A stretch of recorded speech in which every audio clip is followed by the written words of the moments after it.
Aren't we excited? Aren't we happy?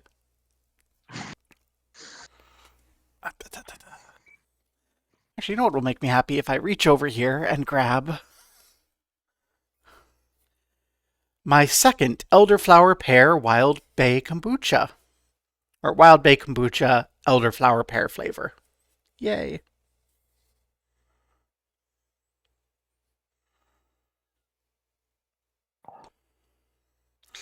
You know what? I should have realized this. I didn't realize that this is actually just a local beverage.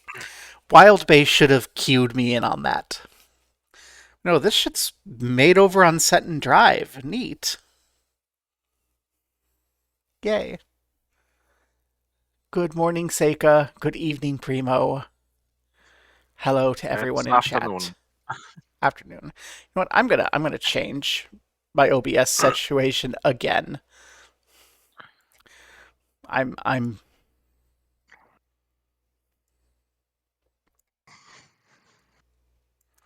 I'm nothing if not a glutton for trouble.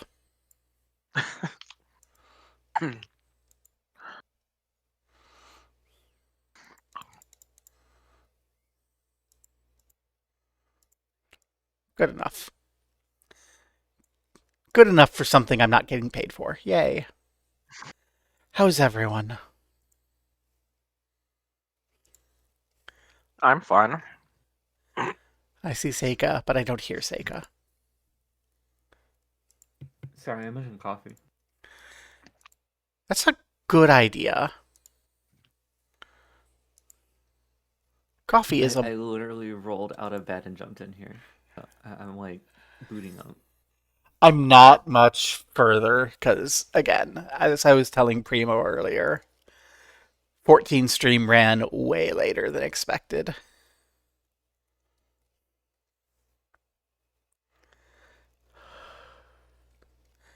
Like,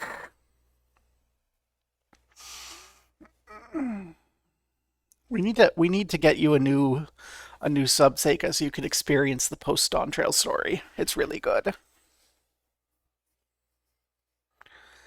Even if they're trying some things that don't work.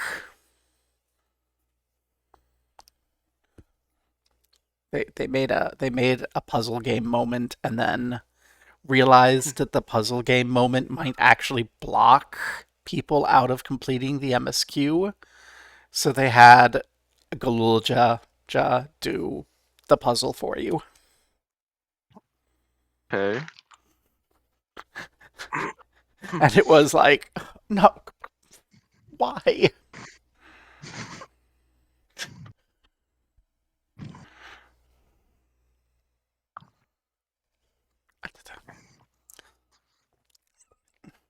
You know, this That's certainly not. this wild bay kombucha would really make me feel wonderful if I could get it open. I'm too weak. I Wow. believe in you. I believe in calling for help from the beautiful, lovely Cassie with the gorgeous tits and the lovely butt and the amazing soul and personality.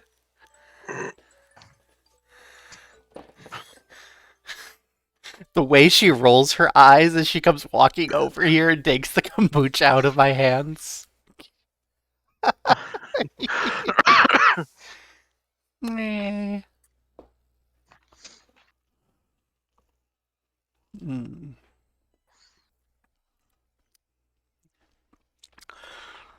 I remember growing up always having my parents mock kombucha, and I'm just like, this shit is gas. It's amazing. I do not store it appropriately, though. You're supposed to keep it refrigerated, and I don't, which I think actually makes mine a little alcoholic. Oh. Because it's naturally carbonated with like living yeast. Oh, yeah. So when you like don't refrigerate it, the yeast does the yeast thing and slowly transforms it from a mixture of tea and orange juice into whatever the heck equivalent of beer tea and orange juice would be. Well, I have coffee. Coffee! Yay! Woohoo! We have a Seika drinking coffee. We've got Gabo drinking Wild Bay Kombucha Elderflower Pear flavor. Bottled right here in Baltimore, Maryland, over at 4820 Seton Drive, Suite L.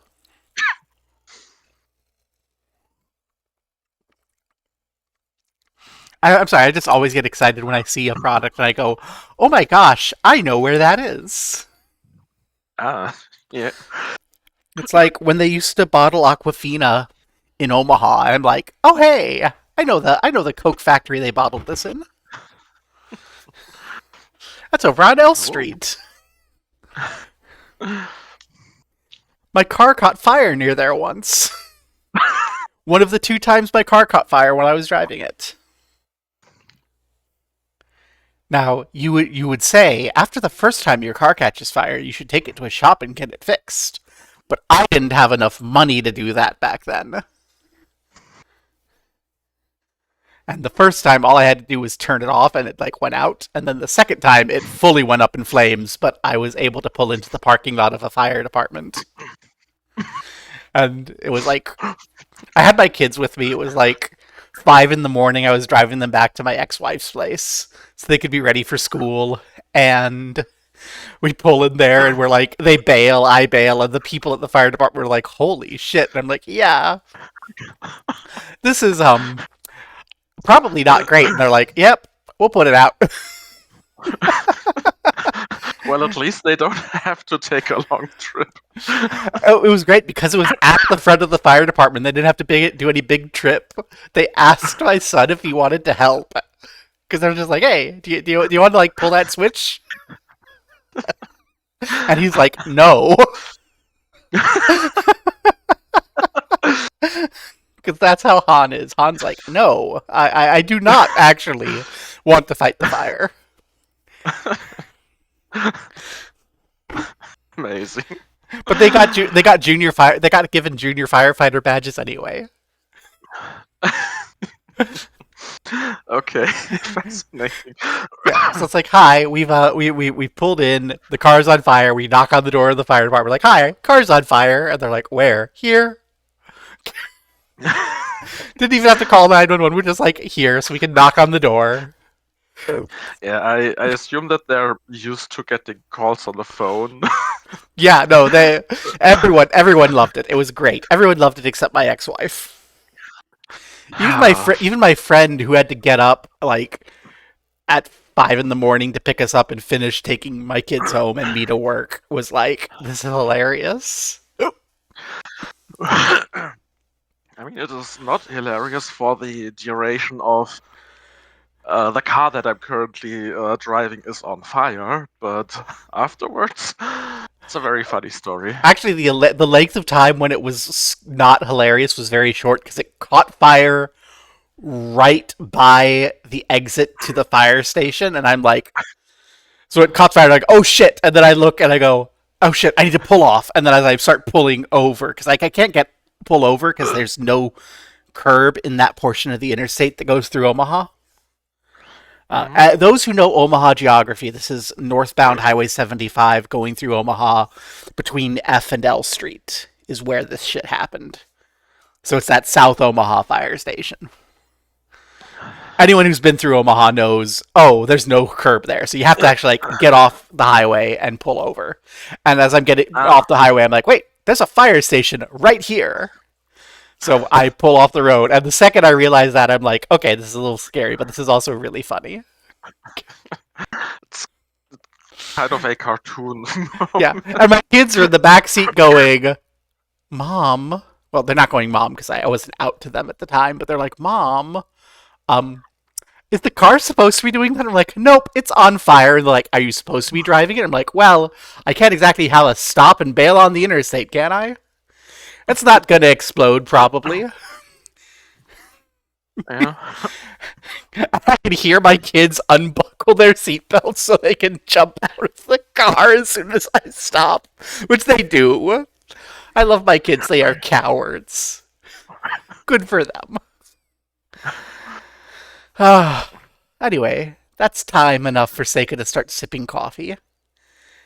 Does anyone want to recap what happened last time So, while I make my announcements because I forgot I need to do that. I have to be all professional.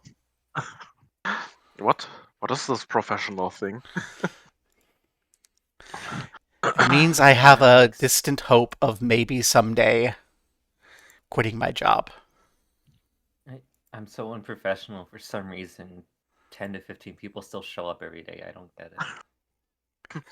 I haven't been getting your notifications because I had to change my phone to give me an obnoxious noise, so I turned off Twitch notifications. Mm. So I need to actually like start paying attention to when your go live is in your Discord. Wow.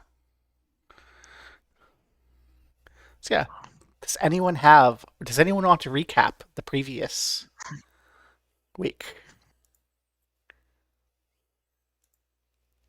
So last week, we flushed down a water elemental after almost killing it.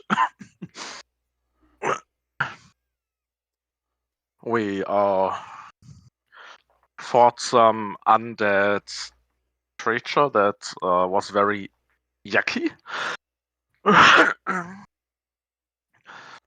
And since we've obtained all the necessary lanterns, we went up through the demon phase. Still haven't checked out the functioning elevator.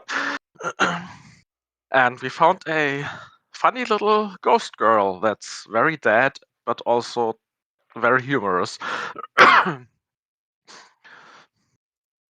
And she uh, gave us the offer of helping her through the door when we get her remains in return and help her get a proper burial and saying goodbye to her parents and stuff like that. And then some dark worm monster attacked us, which is not very good.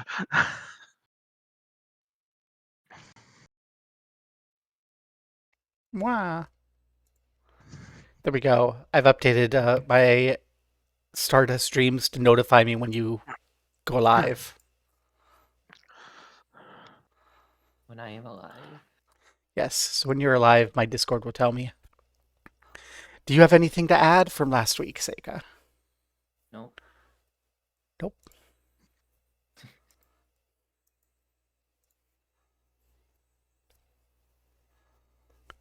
Ah, so yeah. We left you off on a narrow wooden beam, a bunch of uh, metal balls. On a different map, it was hand drawn. Now I've inserted the actual official map art from Dungeon Magazine. Robert Lazzaretti. Wonderful art. So bad for mapping a Roll20 grid onto.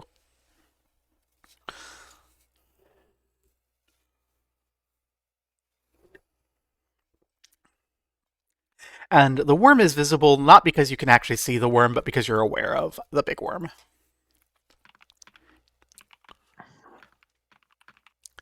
Um, and would someone recap for us what your quests are? Because I think you've doubled the number of quests you have.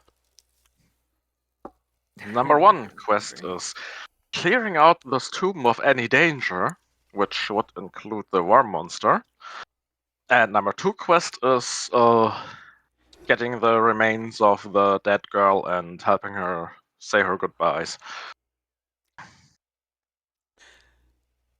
Yay. So my question becomes, what do you want to do with those quests? Dead girl just chillin' and worm roiling through the balls.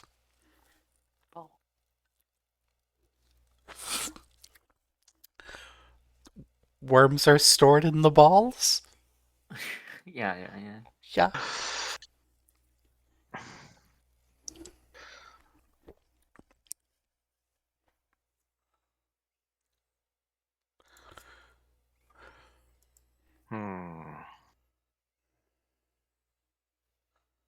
I'd say let's bail and prepare. Prepare Yeah, like for murder. the worm. Uh, And is it me or Psyche are very quiet Seika today? is very quiet today. is this any better? Oh yeah, That's that's a lot a much better. louder Seika. Sorry, I shoved my face into the fuzz on my microphone. That's the opposite of my mic, where I have to like tilt it super far away from my face because I'm an obnoxious extrovert who's very loud. And super Uh, quiet. So the sensitivity is really low and I have to have my mic really close. And if I forget to do that, then nobody can hear me. Yeah. I have been told at previous points by some of the homeless folk who like to hang out below my apartment that they can hear me outside if they stand near my window while I'm streaming. And I'm like on an upper floor of the building. oh, I'm a loud well, person. free entertainment. Yes. That's good because it ain't like they have much money. Yep. They're nice people for the most part, except the one asshole. Ice released the one asshole. He's an asshole, but he does not deserve your bullshit. Rar. I And swear, install Yeah. I'm hostile so sick. architecture so they can't listen to your streams for free. I'm so sick and tired of having to go through and actively campaign for people who I personally hate. Like Garcias, the guy that was like the national campaign get him out of ICE custody thing, is an asshole. He's a transphobic little shit. I know him IRL. I hate him, Mm-hmm. but I'm like, I have to spend like a year of my life going, let him go. Frickin'. Cause, yeah, that being a transphobic shit does not justify being tortured and detained illegally True. by the federal government. Especially not when like he has kids and a spouse and a job, and his job like actually benefits the community indirectly because he does like actual work. Grr. Hmm. I've gotten myself angry again. So, preparations. What sorts of preparations do people want to do? I just gotta repair my stuff. Gotta repair your Making stuff. making ammunition, anti-worm bullets. Oh, that's right. You're aware that it's an aberration. So, do you have an intention to go when you're back from going home and doing your work? Is number one, is there anything else that you want to do while you're out and about? And number two, are you intending to go anywhere other than right back here? Hmm. Because I imagine retreat is going to mean going back, getting a nice full night's rest. How are y'all eating? That's a good question. Don't remember if we have anything of those wolves left that Rory so expertly cut up and cooked. I forgot about that. I'm sorry? I forgot about that. Um, you know what? Yeah, you can have a couple more days of wolf jerky left if you prepped all of the wolves into rations.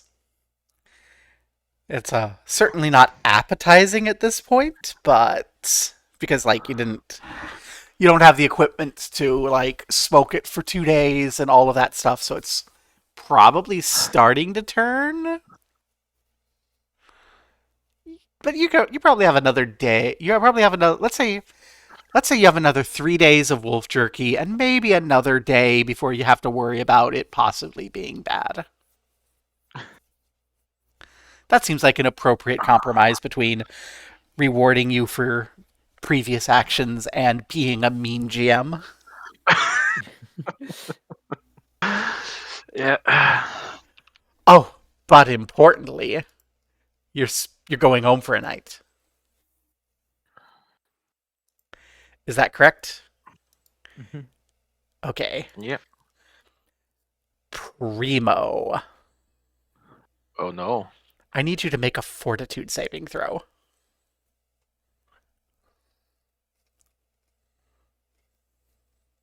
Let's go.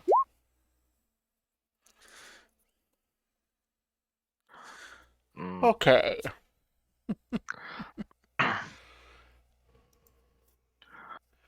So,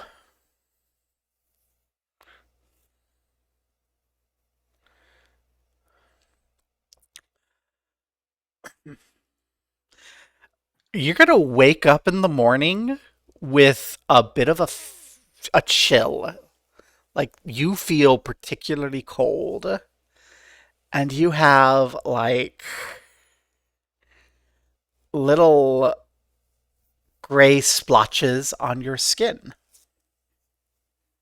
Oh. Um, any natural healing that you would experience is halved. Oh no. So take that into account if you have any natural healing to do. And also, please take 7 damage. Okay.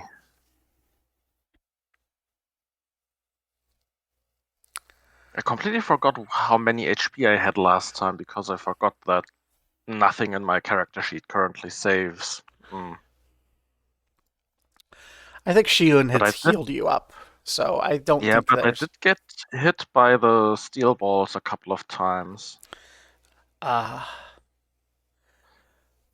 well, we can go ahead and just say that before you went to bed, Shiun took the time to treat your wounds, healed you all up Yeah, nice and up. okay. So you're at full health prior to receiving that uh, -7 hit points. And you We, feel like you have a little bit of a chill. You know, you've had the flu. You know what a chill feels like. yeah. You don't feel great. You've got little gray splotches. Um, Shiyun, you wake up and you observe that Crory smells a little bit like rotting meat.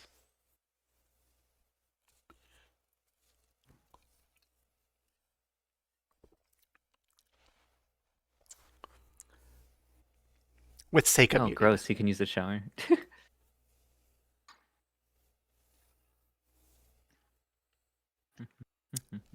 So what do you want to do on this lovely day?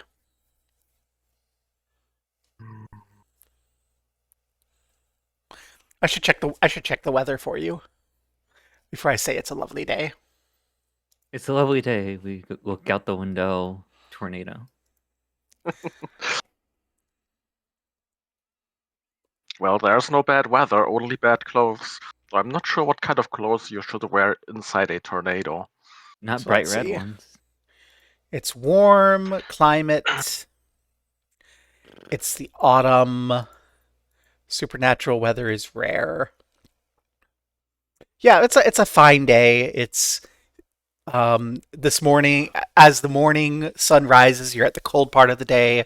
It's about 64 Fahrenheit, 17 Celsius with a moderate wind coming from the northwest, which is going to bring moisture and a wonderful scent of salt.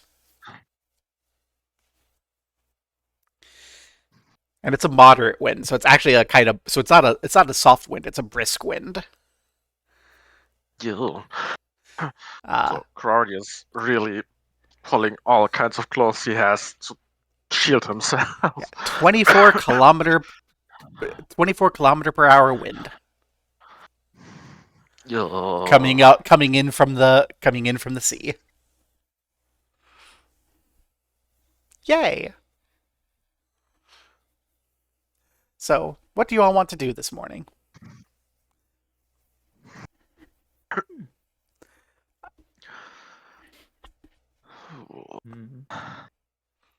I want to give you the option to have Crory's worsening health change your plans. Uh, Shion, I think I might need to go to the doctor. Um, I wish I could do that. That'd be kind of nice.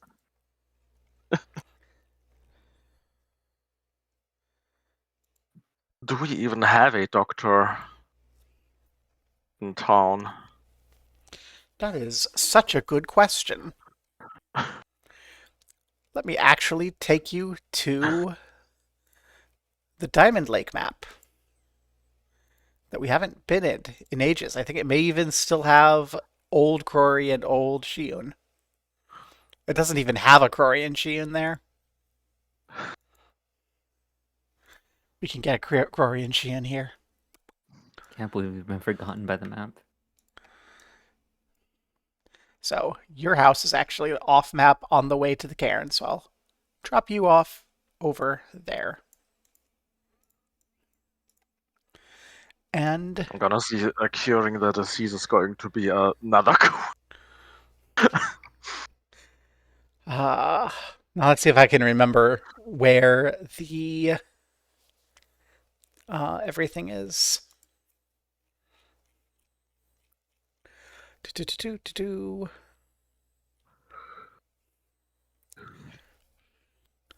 Um, let's see. Crory is here long enough so you can know. Um, that Temple of Ethnagar is not actually a Temple of Ethnagar because this is a different setting, so I need to actually tweak that. Give me a moment. We're learning that I didn't always do everything I need to. Learning.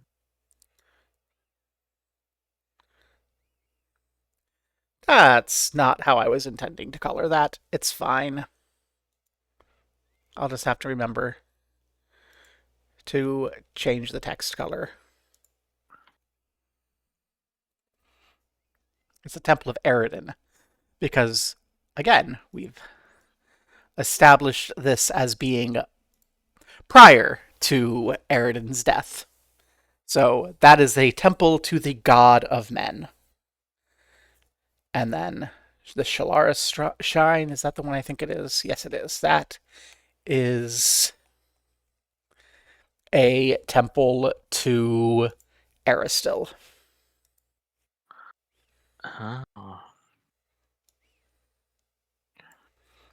Blatant relabeling.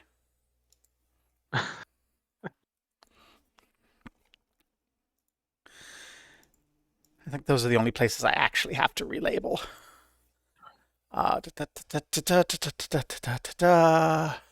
Yes. But you will know that the Boneyard has a shrine to Pharasma. So there's 3 holy temples in the area. One to Eridan, the god of men. One to Pharasma, goddess of faith and natural orderly death. And one to Aristil, god of nature. Yeah. Well, let's say Pharasma's probably where I go when I think that I will not survive.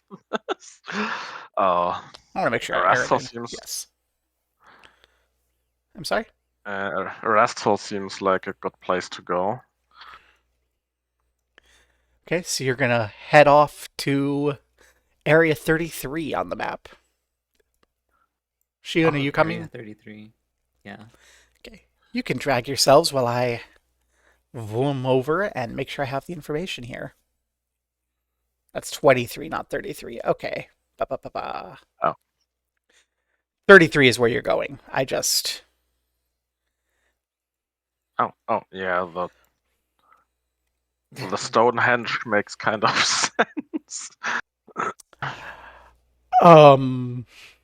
You're going to encounter a complication. I love this. Oh no! You I thought I arrive. already. You arrive at the collection of stones, and as it is not a ritual day, there's no one actually hanging out here. Kind of makes sense that people don't just stand around between a circle of stones. It doesn't seem like a place to be. What else do people have to do all day? I don't know. I don't even know what all of these religion people do all day. I only see them maybe once a week. Yeah, and you could see a bunch of people on their way to the various mines, like the one over here and the one way over here. A bunch of people off to go break their backs. There's a mine way down here. You can see a Yeah, couple people heading to the shops, a couple people heading to the miserable dock. let's grab the closest person and ask them if they know where the priest of the Aristotle shrine usually is at this time of the day. Where are the druids at this time of day? This is not. Don't tell me they're in the forest. No, it's just not something I was expecting to have to know, so I have to actually look it up. They're in the mines. I don't think that druids like Actually, being in the there's mine. there's I a don't like being in the non-zero mines. chance. There is a non-zero chance that the druids are just in the mines because they're not a wealthy group of people. The Oh, thought of like druids, the people who care for nature and everything, and then hacking at stone in the mines and polluting everything for a living. it's not like there's any other work to be had around here. True. It actually does not state who the druids are. There's just a group of druids who come here and meet uh, at the thing at the equinoxes for rituals with no further information. Go. Um. Yeah, We your have average two equinoxes per year. That's not very good. solstices and equinoxes. Yeah. The That people are just gonna kind of shrug and be like, I don't know, you can go to the Temple of Eridan. do I look like the kind of person who the god of man cares about? They're gonna look at you and just kind of go, um, that's a, that.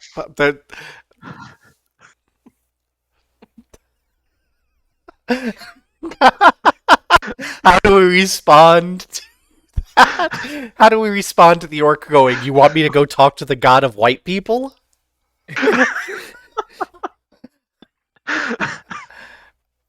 They're, they're gonna say, I have to get to work and hurry off.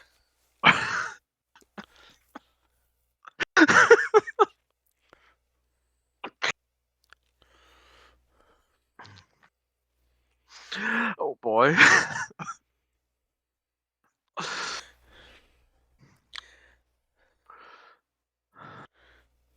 Well, I guess Rory throws his arms up in defeat and starts walking over to wherever the Temple of Arodin is. I found where the information about the druids is. It's in a different episode, different issue of Dungeon Magazine. Different episode. So give me a moment. There might be information about that. Eh, The druids don't live in the city, so I have to understandable. go to the one with the information about the hinterlands,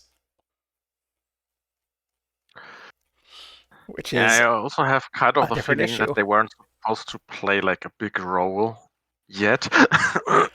Uh, I didn't know there were druids until I looked. Um, okay, it says there's information about the hinterlands in this, but Um, Hmm. is it Dungeon or Dragon? Described in Diver Lake's hinterlands in Dungeon 125. Dungeon 125. There's the adventure. We're gonna learn that they didn't actually publish this, and I'm gonna be so annoyed.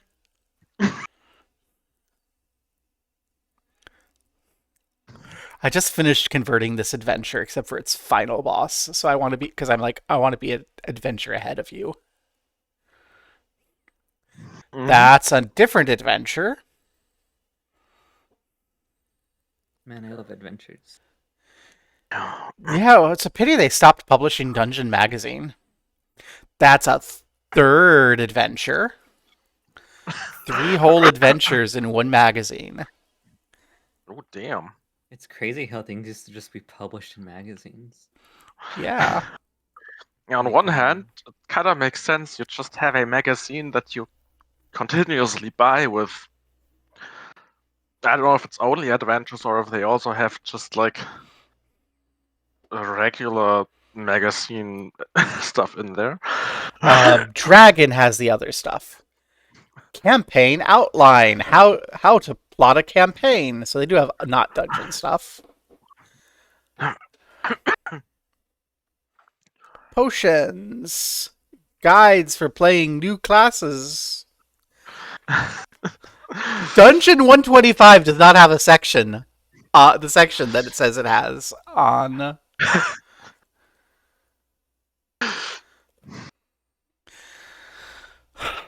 Okay, I'm gonna go check Dragon 334 because Dragon 334 is the equivalent parallel for Dungeon, and they have a worm food section in Dragon that has supplementals, and maybe they just said that wrong.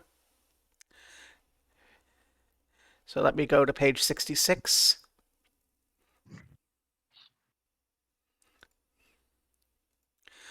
Dungeons and Dragon magazines are all available on archive.org. Nice. No, it has a whole section about the black market in the city. So, there you go. Future GMs running this. I will quote: Druids fit perfectly into the Bronzewood Lodge community described with Diamond Lake's hinterlands in Dungeon number 125. There is no hinterlands in Dungeon 125. Whoopsie. They promised us hinterlands, encounter tables, more setting conversion notes, random rumors. Wait, setting conversion notes ended up in Overflow. Oh. Age of Worms.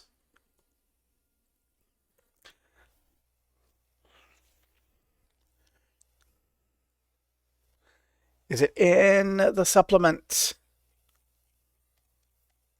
Because setting conversion notes ended up in the supplement. Oh. So that's why I'm checking. No, it's not in the supplement. They lied. Okay. How could they? Darn you, Paizo. How could they? This is a betrayal. Anyway, so yeah.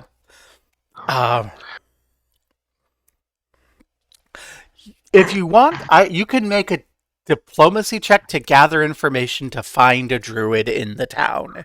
If you want to remain on the path of druids, your other options are the Temple of Eridan, the god of humanity, which you are half human, so. Oh. Or. I thought I was a full Pharasma. orc. Are you full orc? Yeah, I think so because Oh. I thought you were a Dromar for a moment. Okay. Yeah, So let's try for diplomacy. You have yeah, or you can go talk to Pharasma. Yeah. Let's look for. Oh. Yeah, so it turns out that guy sending you to the Temple of Man might have been being a racist sack of shit.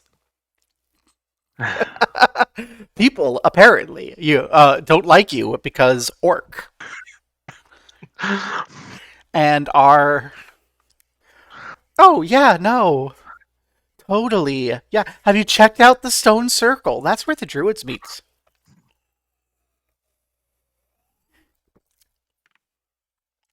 Have you I tried? glare at them. Have you tried the Temple of Humanity? They have healers there for humans. Or, oh God, stay away from me. I don't want to catch whatever the fuck you've got. Ew.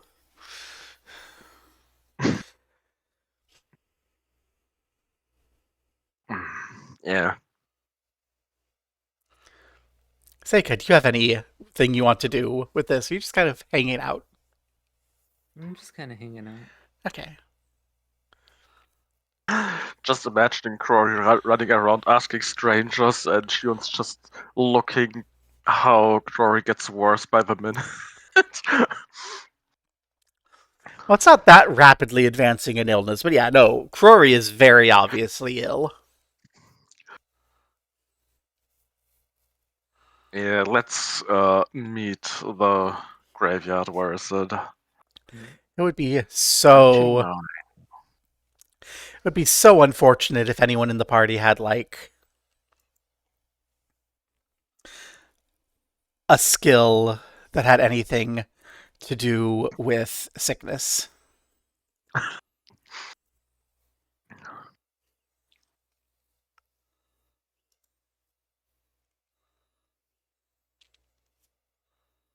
Uh, Mm.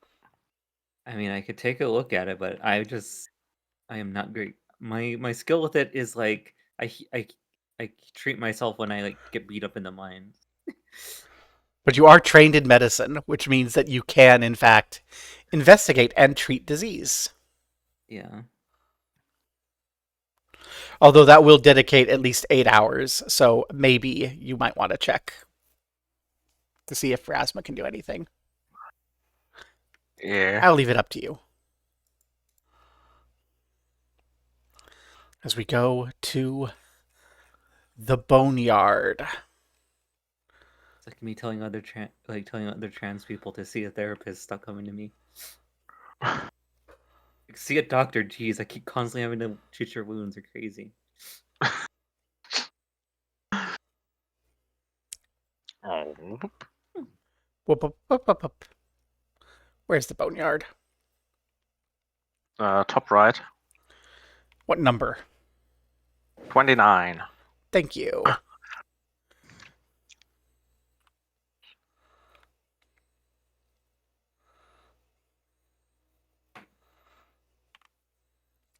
So, as you approach, you will see a pair of people wearing blue robes that are standing watch over the boneyard. And as you approach, one of the robed figures walks up and says, "Do you bring the dead?" Not yet. It looks at you and goes, "Are you here to prepare for your coming passing?" uh, I hope that I don't need to do that. That the priest might do something to help with my bad cold and Yeah, my he's got the weird. sniffles. Hmm. Okay. The person there nods and says, "Come this way," and leads you towards a shed in the corner of the boneyard. Uh, okay.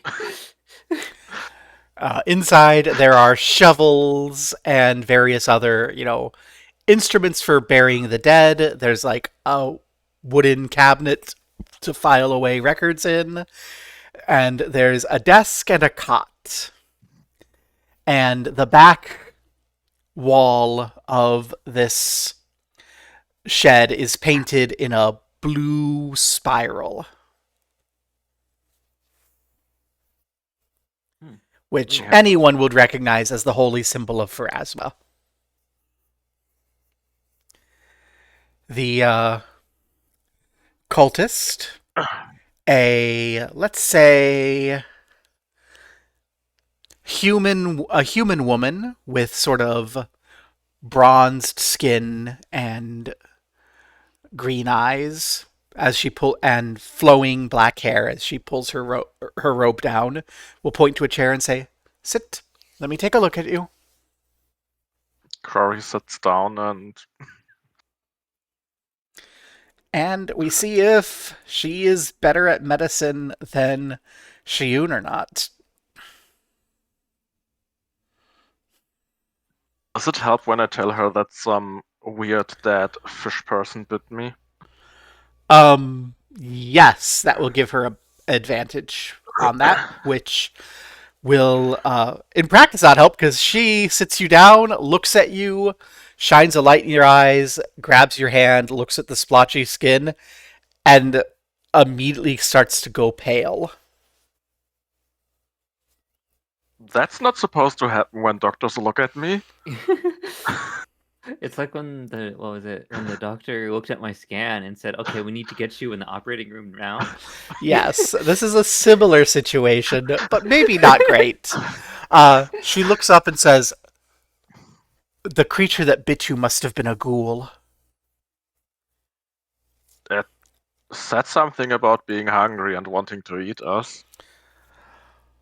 We can care for you here.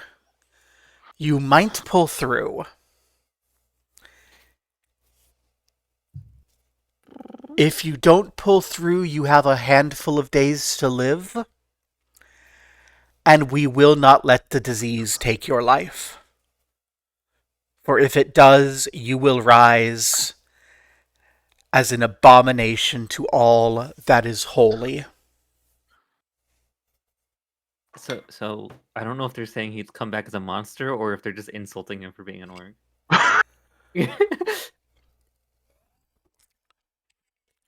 It's the former. Yes, she is flat out saying that they'll be glad to treat you here and care for your wounds. But if you don't get better in the next couple days, they will kill you so that you don't rise up as an undead. Which you will do if you die of this illness.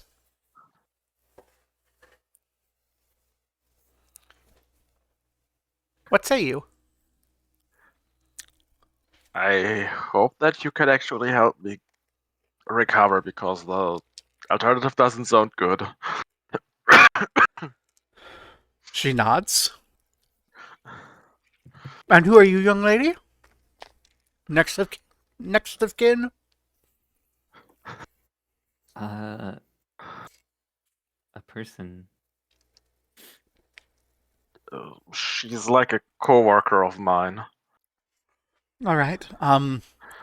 We've been employed by that smartass. I forgot his name again. What was it again? Alliston? Yes, Alliston. Okay.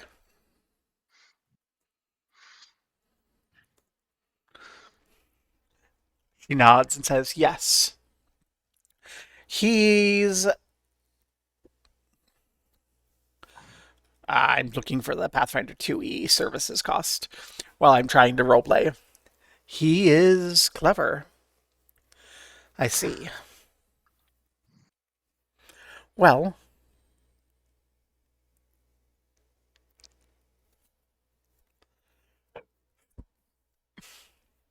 skilled hireling. Okay. She says, well, we will need to dedicate someone to full time manage your condition. We can either do this here or in your home. Honestly, we would prefer to do it in your home because we don't tend to do medical care. Um, the cost will come to 5 silver pieces per day, which we will gladly settle with when you are better. She turns to Shiun. Are you able to indemnify the costs should he perish? Uh, yeah. Excellent. Wonderful. Please hold. Please wait here for a moment. She heads out of the shed to go speak with the other person, leaving you alone in this shed with a cot and a desk and various graveyard implements. I mean, we could just bury you and you won't even have to worry about it anymore. I'm sure undead find being buried cozy, right? That's how we do it. No.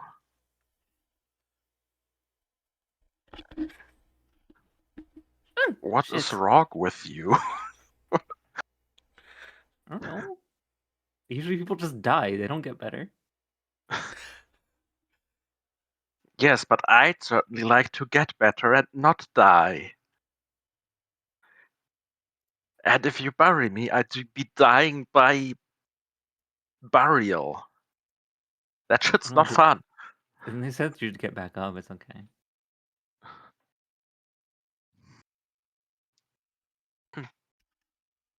Fuck. So she will return and she will sit down at the desk and sketch up a couple of legal contracts for care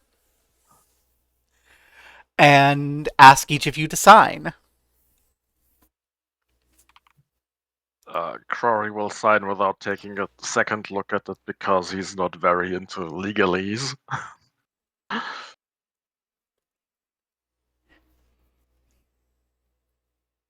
Yeah, whatever. Okay.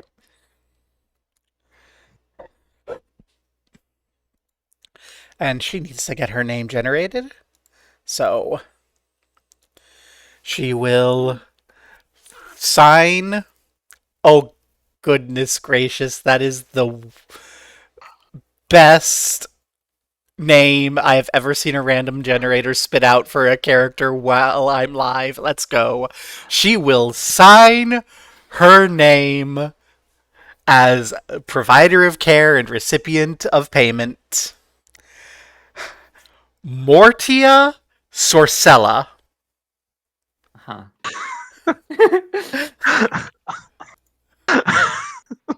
Nothing can go wrong. I want to note this was a random name that came out of my random name generator. Oh boy. So the sorceress of death is going to be your doctor. Have you decided if you want to pay the extra money to take up their cot or have her come back to your shitty hovel?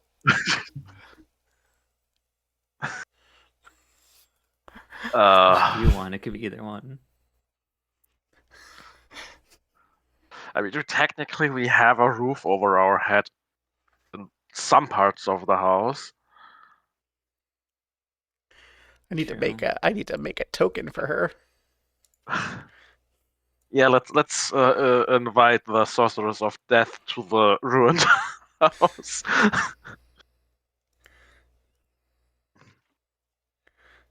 It's not too bad. You can Is there sit any in that one room. official art of a cleric of Harasava? There is one. Doesn't quite look the way I described her, but I want to use official art, so Shit.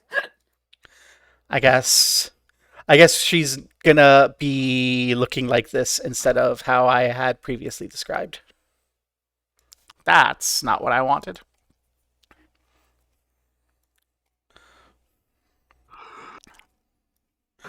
Da-da-da-da-da.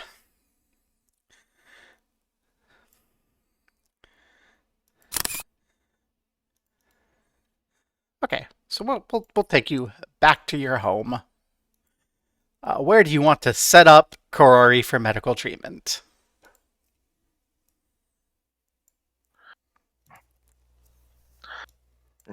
Let's do it at our home. That feels a little bit better than in the burial shack because You don't want to just get rolled over into a grave the moment you don't get better. yeah. There we go.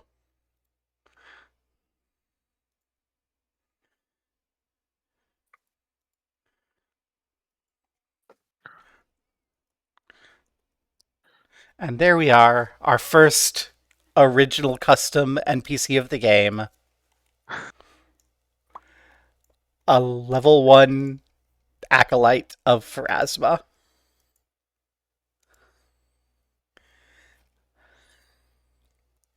With art that I'm pretty sure is official, but I don't have an artist name.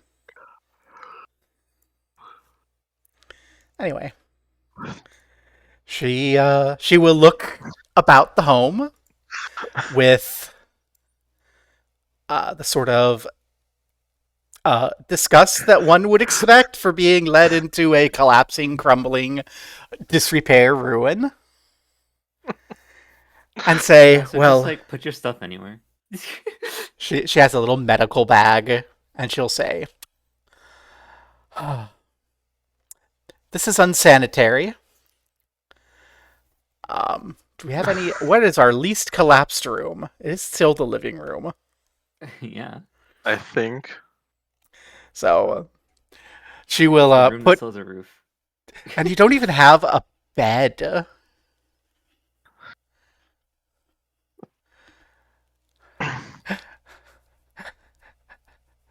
Okay.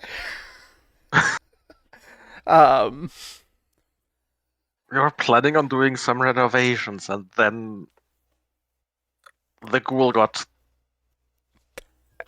and threw a wrench into our plans. she nods and says, "Yeah, that tracks. Well, I will need you to commit yourself to bed rest during treatment. Oh boy. What do you have sufficient food stores? This question That would be again. nice. uh, I can get some. Yes. We should know in the next. She considers her head a little, thinking as I double check how this proceeds. We should know in the next 4 days or so.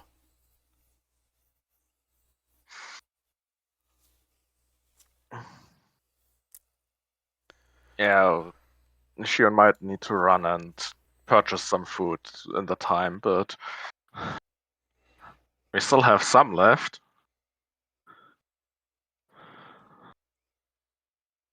Yeah. Just not show the poor cleric the kind of food we're living off right now. Don't want to show the doctor the rotting, badly the on the edge of rotting salted wolf meat you're eating. The vinegar She might wine. she might think that that maybe Glory already is a ghoul. Yeah.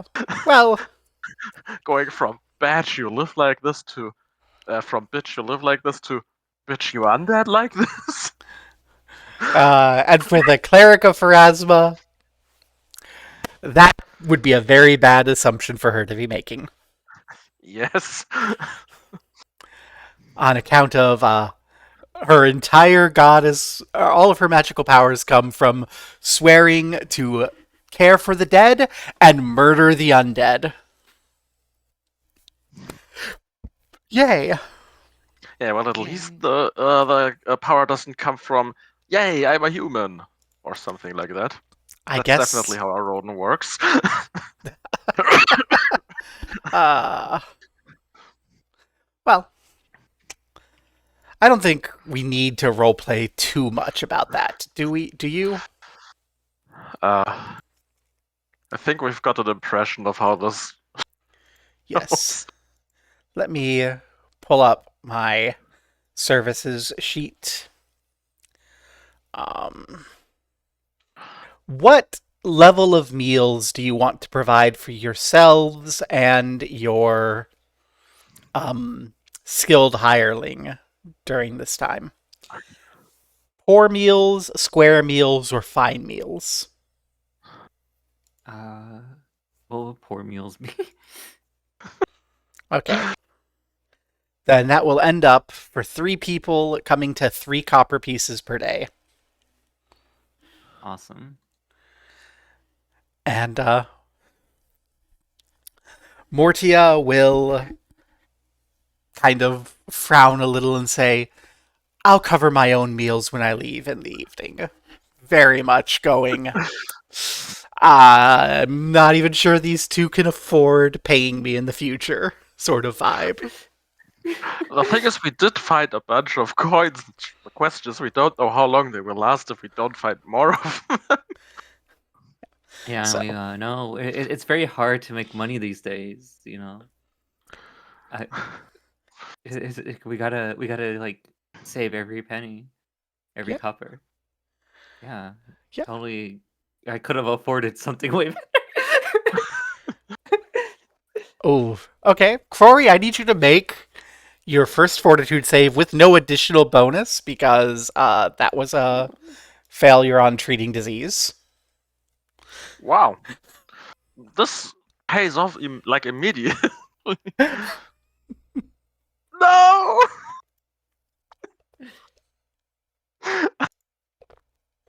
Okay, let me double check how diseases work. Uh, let's hope that they don't have like double advancement on crit fails or something, because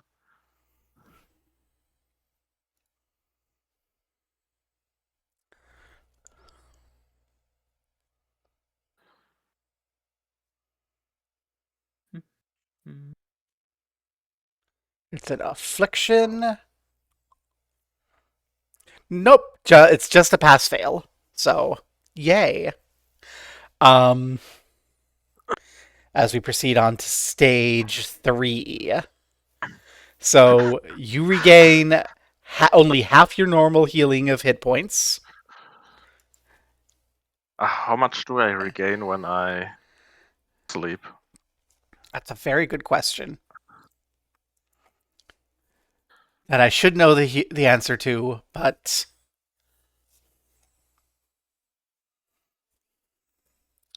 uh, I don't.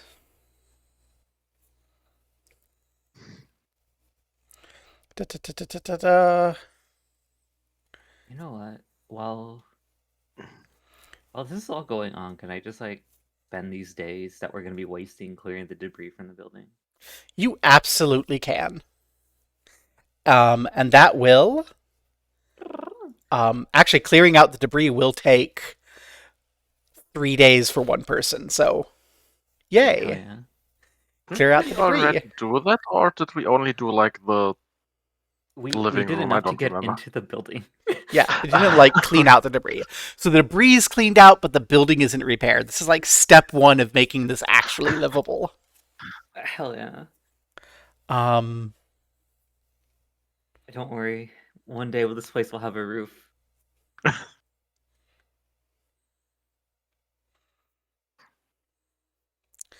dying, recovering from dying, taking damage, instant death. You know, I would expect Uh, hit points, healing, and dying to have something about healing. no healing, only dying.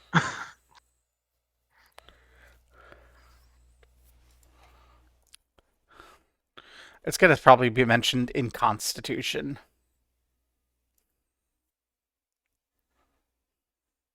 No, in hit points.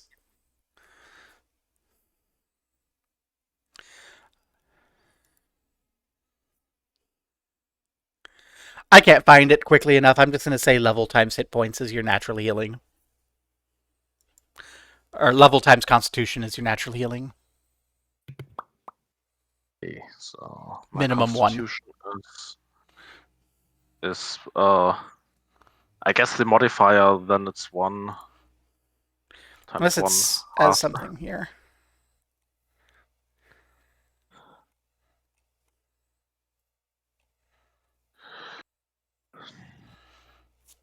Yeah. Shiyun can also assist in treating wounds if Shiyun wants. Mm. Because the treating disease occupies Mortia for the entire day. But Shiyun can attempt to treat wounds at some point if she wants. Yeah, you can do that. Yay. A chance to recover some of that 7 Oh. hit points before. Okay, I found something on the forum. The character regains hit points equal to their constitution modifier, minimum 1 multiplied by their level. Okay, If that was they what I rest was thinking. without any shelter or comfort, they might reduce this healing by half. And you're reducing the healing by half. Yeah. So, yeah, let's get that medicine check from Shiyun. See if you gain any additional healing, and then I'll deal you the damage that you take the next day.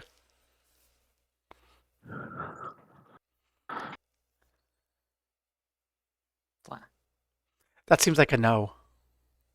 Oh.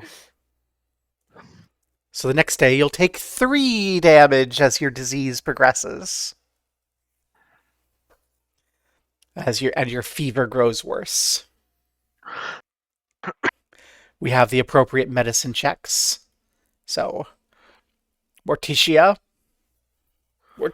how could you roll a 23 to identify the illness? And then freaking biff it on treatment.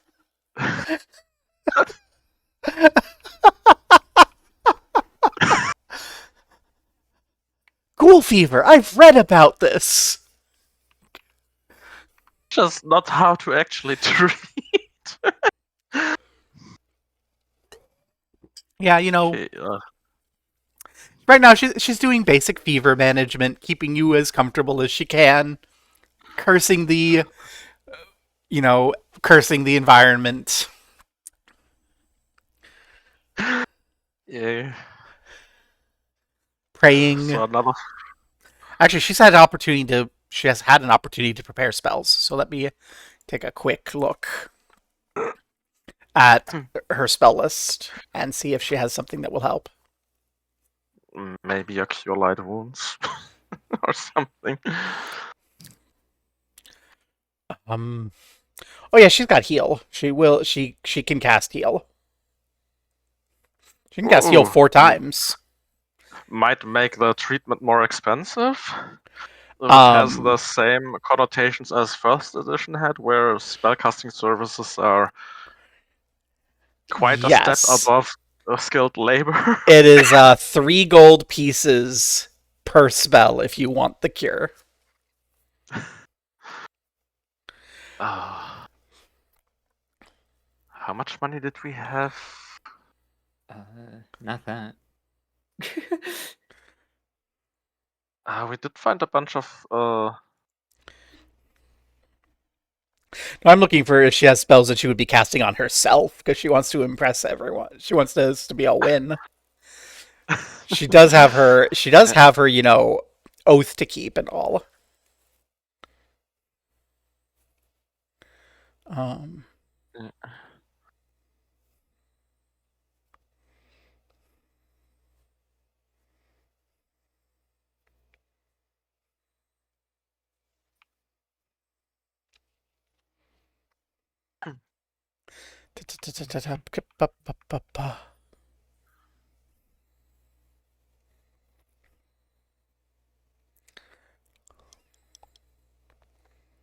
doing a skim. My quick skim has come to reading every little divine spell. There's some really fun ones. I don't think anything that's going to be helpful.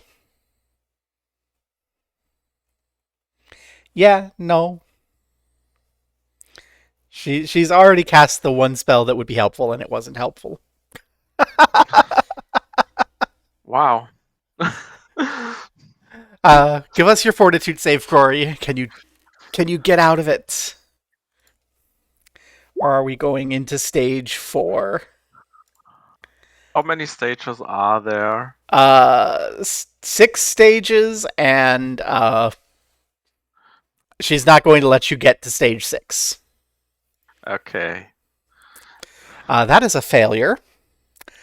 I have bad news.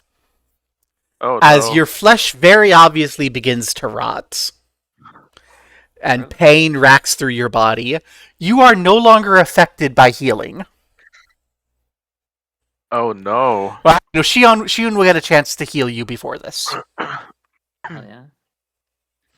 I think Mortia will probably heal you for free.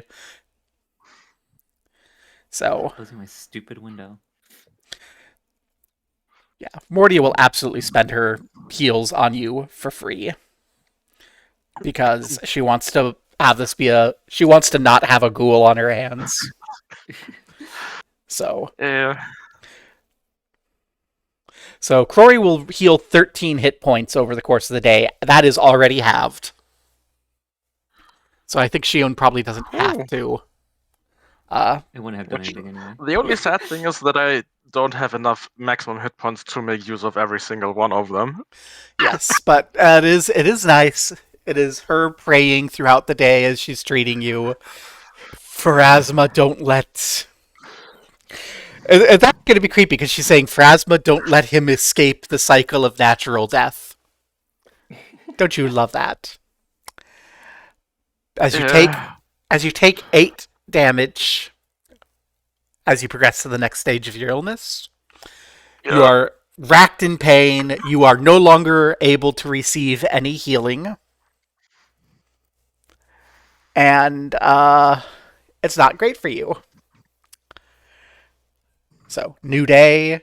And if every evening, like, Mortia leaves, Gab's dinner comes back. Nick's new day. New medicine check. Why is it getting worse? Do you want to please make your fortitude save, Crory? Yeah. It's not bad enough to make it worse for you. I use my 1 hero point per session to reroll that fortitude save. Okay. Regress on to stage 5. Am I rolling d20s or is this sheet broken? I accidentally rolled d20. No, you're rolling d20s. It looks like you're rolling d20s, yeah. Yeah. So the day arrives, stage 5. You take 8 more points of damage. And Still have some left. like you have gone completely gaunt. Crory is basically looking like the thing in the basement that bit him. Gross. And she's looking over and says, "He will not last another day. Well, then he better win today. We need to do it. We need to take care of this now before we have a greater disaster on our hands." And she starts to draw out a wavy curved dagger from her medical bag. What do you two do? I take my chances with the goal. We'll be fine. I don't really want to die. She says, and I don't want to fail, but I cannot suffer you to turn into a ghoul. This knife will usher you straight into the arms of Pharasma, and your body Nope. Nope. will cease to be and Run harm none. away! I will take my chances and try to flee. Okay.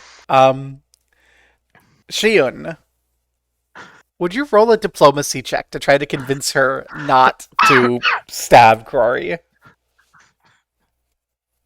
11. Oh no. I was expecting her to roll decently, help you through this, and everything would be great. Yeah, well, if Crory dies, Crory dies. If Crory runs away and recovers, that would be amazing. Crory runs away and becomes a ghoul, there's still the very slim chance of trying to find someone who can cure a being ghoul. You're just gonna show up somewhere and get killed. Yeah, like let's search for a resurrection spell. That sounds like a 2 weeks advantage. Okay. Good news. Good news, everybody. She's already helpful to you. So that actually makes that a success. As she's just like, one more One night, moment. but I will take his life before he dies. Okay. So, next day, one more medicine check. That's a success! Woo! Hooray! Woo! Yay!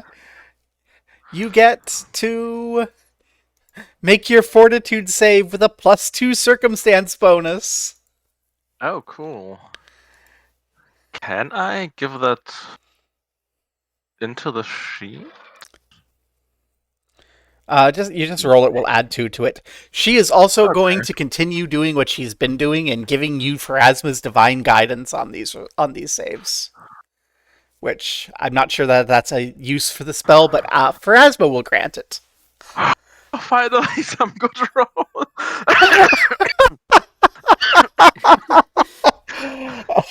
And at the last moment, as everyone is huddling around you in prayer in the deepest, darkest moment of the morning, Mordia, trying her best not to fall asleep, clutching this dagger, praying for Asma, spare me, for Asma, spare him. Your fever breaks. And the disease goes away. The final save versus death and rising as a ghoul. Oh, yay! Maybe the missing medicine was the very actionable threat of death. Uh, Rory's going to found a new discipline of medicine where he just puts patients under a guillotine. Get better. she will kiss the little wooden spiral that she wears and say, "You're better. You'll make a full recovery." Um, Oh, thank you so much. my fee will be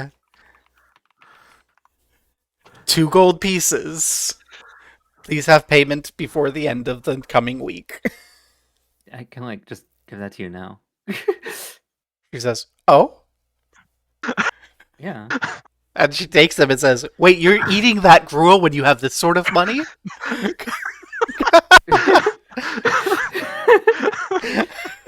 Hey, where I come from, this is better than what I've been living off of. And she does look around and say, "Well, and I suppose it's going to cost money to renovate the place." Yeah. Well, I didn't think about that. I was just gonna do most of it myself. try not to get bitten by any more ghouls? I can promise I won't get. I will continue to not get bitten. I can't promise about him.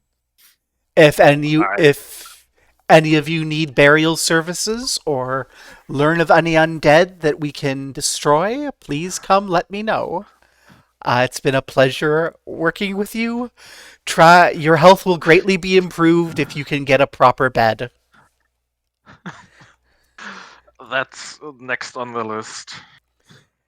And she will go. Yay!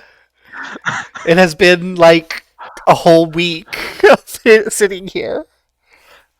That was so stressful. Oh my god. Ghoul fever is no fucking joke. No. It would have been comedic justice if I lost my character to ghoul fever, because as a GM, I also once had a character die to ghoul fever. I'm like, okay, DC 16, not a cakewalk, but it should be fine. You have 6 attempts to make it. And I have, like, what bonus to fortitude saves? Not a. Uh, Ain't nothing. It's 6. 6. Yeah. It's literally a coin flip. You failed 5 coin flips in a row.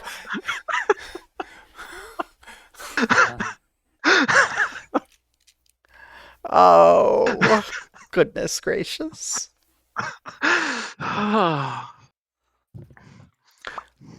Goodness gracious. Yeah.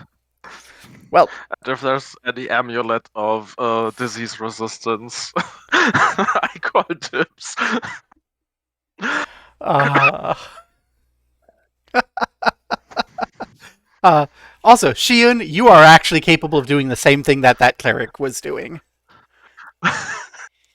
You can dedicate your full day to help someone get a bonus on their disease saves.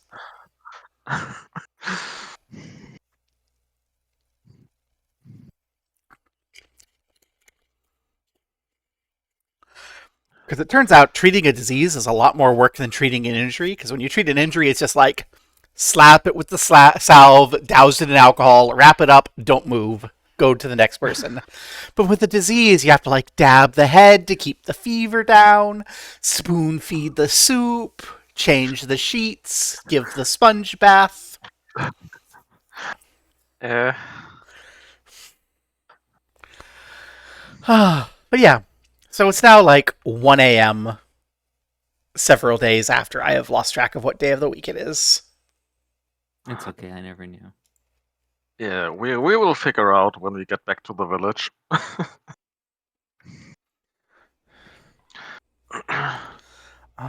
So, let's hope that there aren't any more ghouls in that fucking tomb.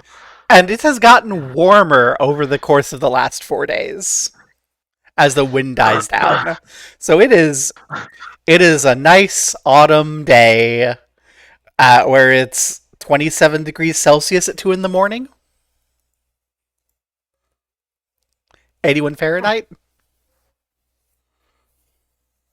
Of course, it's cold as long as my character has like a disease that makes him feel more cold.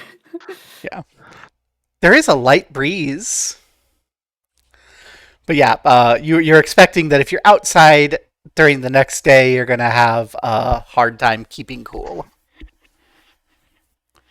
Yeah, it's all right. My character's used to warm weather.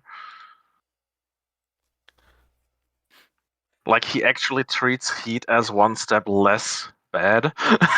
Oh, well, in that case, you're not going to have to worry about anything. But the problem is, he doesn't treat cold as one step less bad. Well, that would matter if you weren't in a hot environment. Yeah. But yeah, what do you all want to do?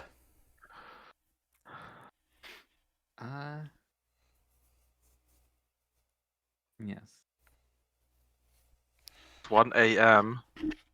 Yeah, it's Turn over and sleep until morning. Okay. What time are you wanting to head back to the dungeon? Sunrise, let's go. Come on, come on. Yeah. Okay. Sunrise. Woo. Everyone's a little groggy. I'm not going to need enough to throw a mechanical effect on you. Although I suppose I should have you make a fortitude save against fatigue. I'm not going to be that mean. Especially Okay. since if you don't leave right at sunrise, it's going to be hot enough that you're going to have to make a fortitude save against fatigue. Yay! Uh, uh, Yeah. uh, I'll be back in a second. Hold on. Okay. That'll Okay. give us time to. Do you intend to go back to fight the worm, or do you want to go into the elevator? Thinking about things, I still feel kind of weak on my knees after that period of uh being stricken with fever for an entire week. Let's not fight the worm immediately. Yeah, let's not jump into a pit and fight a worm in difficult terrain of shifting ball bearings. Nope, let's not do that. Not with 6 HP. Do you want to try to take another day off and have Shiyun treat your wounds, heal a little, recover? Yeah, that sounds good. As Okay. long as Shion agrees and doesn't think like I've enough of this medicine shit. Uh, I think we also already went through all of the health potions that we found because how many were there? Like 3 and there were 3. yeah, and we ate all of them. Sorry, I'm back. And I Welcome for back. sure and I was like, according to the Pathfinder rules, I should not be giving you this many of this powerful of health potions. And then I was like, oh well, it worked out. Yeah, but also according to the Pathfinder rules, we're expected to be like double as many people. They have rules for reducing everything to only have 2 people. Okay, but I think there's still the thing that the more you go down with the people, the more dangerous everything becomes, just because even if you make it the same amount of danger, you're still having more increased swinginess because Yeah. Yeah, this is it Uh, is definitely what it is. But yeah. Yeah. when we play D&D, we countered not having enough people by just making everybody play 2 characters. See, that seems like way too much paperwork. Yeah. Uh, Yeah, because playing 2 classes and 1 person. you only have to think about you get one character, so you have one Yeah, person's story. yeah. And playing 2 characters would be easier if it was like a much more simpler game. Like D&D. Yeah. Yeah, like the old D&D, not the 5e. Playing Oh, 2 5e is 5e super characters fucking sounds. simple. Yeah, 5e is very simple. It's kind of Yeah, but boring. yeah, the thing is, 5e is simple in all the ways that rub me the wrong way. Like, For real.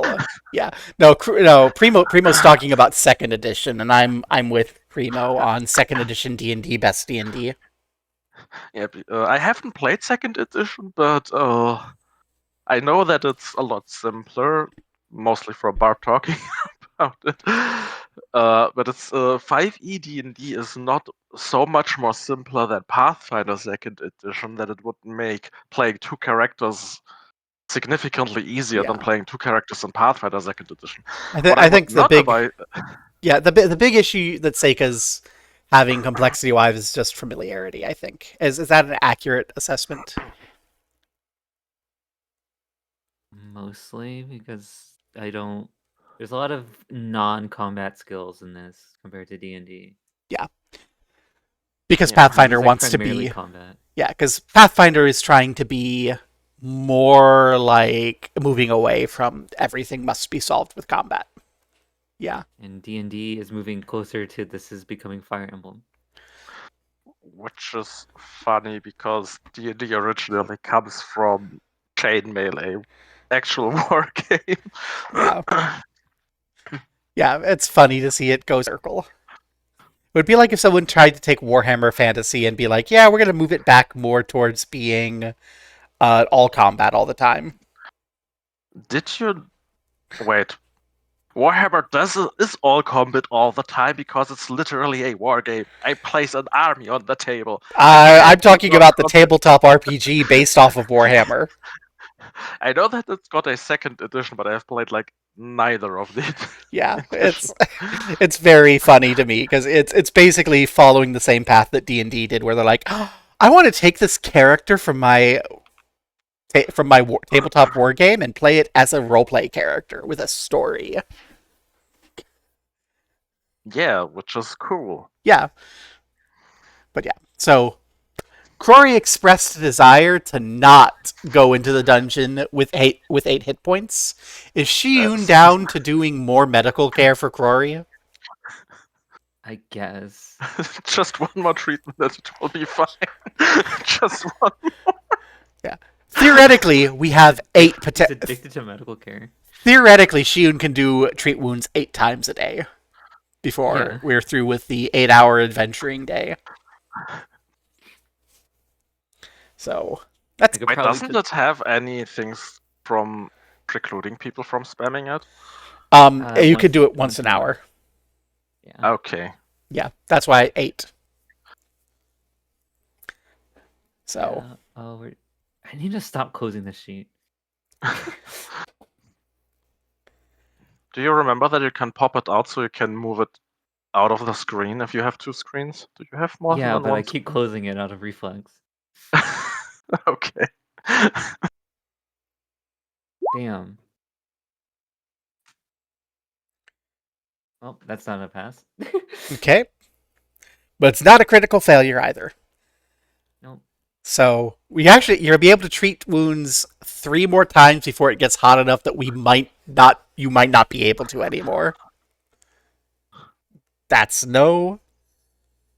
That's no. Okay, before you go forward, it is now breaking over 90 degrees Fahrenheit, which is like 32 degrees Celsius, which means Shiyun needs to make a fortitude save to resist the damage from the heat, because you're not in a strong enough shelter. Okay, yeah. You're going to have to do this every hour, but Shiyun is still able to do medical care in the heat. Awesome. Wait, what? Hey, that's healing. Just was too cold for healing. It's 2d8. Now we get it. 2d8 hit points healed. How do I roll again? Which kind of brackets was it? Square. Square? Okay, I'll work for the full hour, so it's 48. Well, actually, just doubles it, so I'll just 2d8 and then we'll just double. 12. Yay. And whether or not you're going to continue medical care, Shiyun needs to make a fortitude save. Oh. A, still okay with the heat.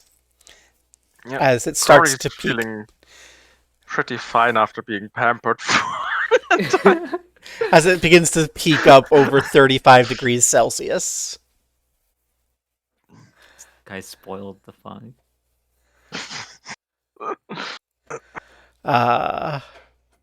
Well, if Crory still needs medical care and Shiyun is still willing to provide it, Shiyun is able to, but it is 35 Celsius, 97 Fahrenheit. You have no air conditioning. There's not enough shade to fight the heat, and there is enough wall to keep the breeze from coming in. Yeah, Crory is pretty fine. So we can go to the nice chilly tomb. You know what? Yeah, that probably gonna work.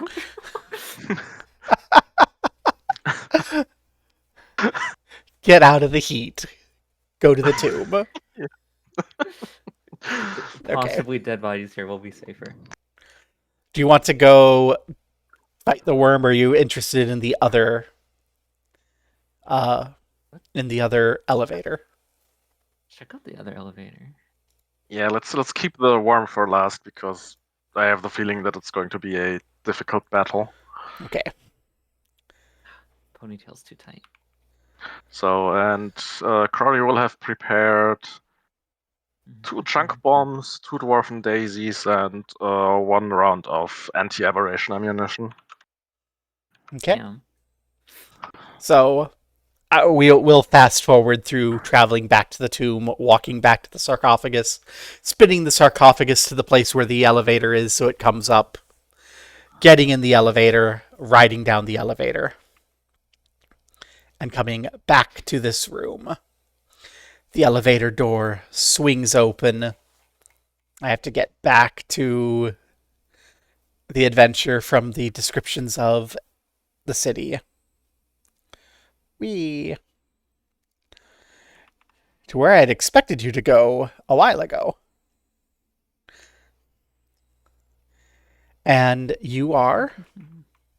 It opens to a series of walls covered in bas-relief images of slender figures, androgynous and hairless, in poses of deference, as if they're paying homage to the viewers.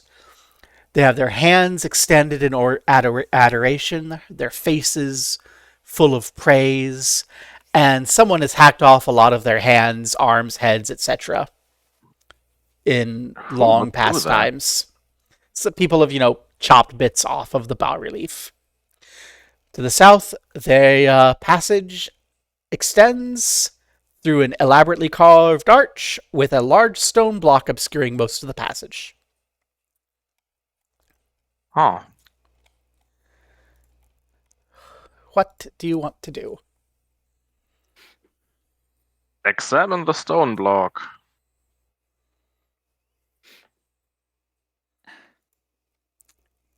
It is a big stone block. Yeah. No cracks, no what's it lying on except for floor tiles. Oh, you can absolutely see like a crack there in the side. You can peer through that crack and see a long hallway descending downwards. Oh, yeah, and I can move my token to actually look around. That's nice. Um, who would everyone who's looking at this make a perception check?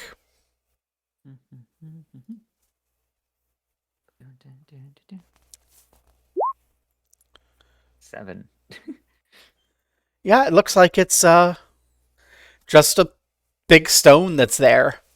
It does look like working together, you could try to knock it over. You want to knock this over? Yep, Okay. let's give it a good shove. Okay. Who wants to be making the die roll? Everyone else is going to give them a +1. It's a straight. It is an athletics roll. Yeah, I'm Athletics. pretty good with athletics. Yeah, you got this. You got this.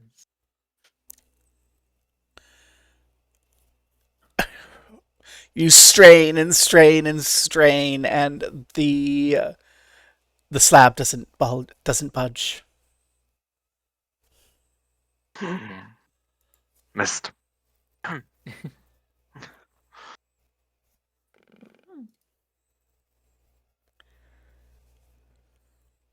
You make another perception check. Shion. Because Shion's not as active in pushing the block. 12. Don't notice anything. Don't worry about it.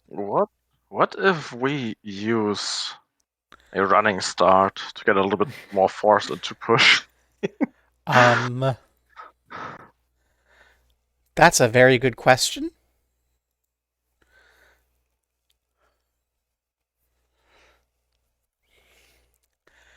I think I am willing to give you a +2 on that. Yeah, let's do it on 3.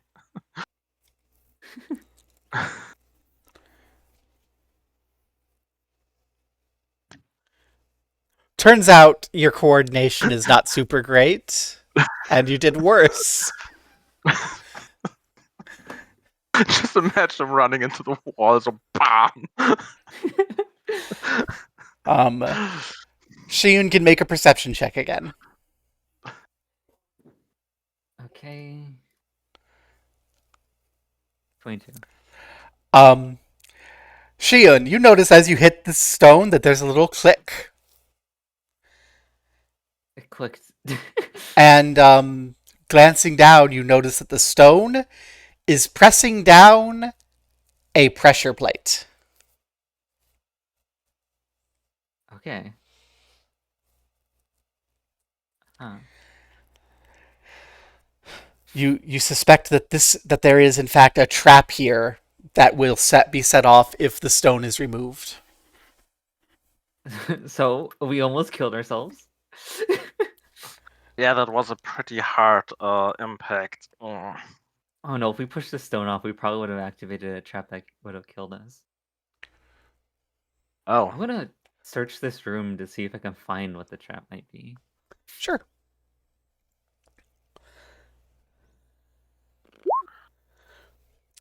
As you go searching around the room, you see a lot of these praying statues have holes in their mouths. And, you like plop down, you gaze a little as best you can under the edge of the pressure trap, and you realize that this is a poison gas trap. Huh. Yeah, we almost did kill ourselves. Oh.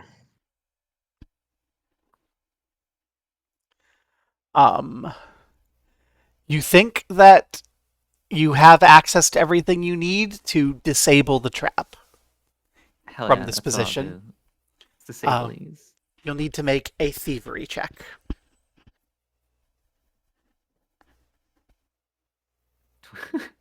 Oh yeah, I like the number 22, I guess. you finagle in there. You remove the various bits that the pressure plate will pull up that trigger the trap, and it is disabled. Hooray! Yeah. Okay, now we can try and move without killing ourselves. Okay. Third time's the charm. Probably not. It's a really heavy stone. You can theoretically achieve this. So, is there a way around? Don't think I want to try blow the stone up with my chunk bombs because the shrapnel is going to get us. Yeah, I don't want to almost die from your bombs again. So that it is technically enough space for you to attempt to squeeze through if you want to. I'd let Shion do that. She seems a little bit better suited for squeezing through. Wow. It's an acrobatics check.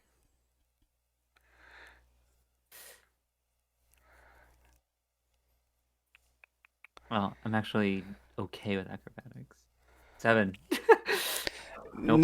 No, you start kind of squeezing your way in and go, no, I'm not getting stuck there.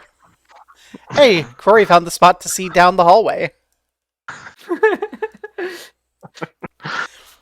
It's a long hallway.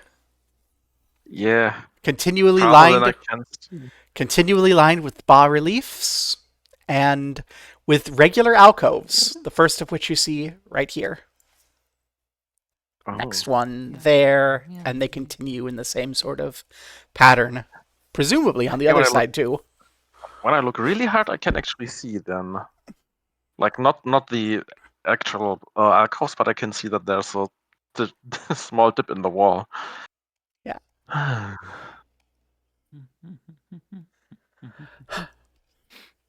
Let's probably try to get through there.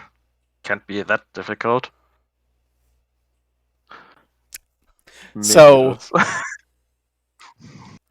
me actually see. Shiyun could so both of you could theoretically squeeze through. I'm just going to let you know.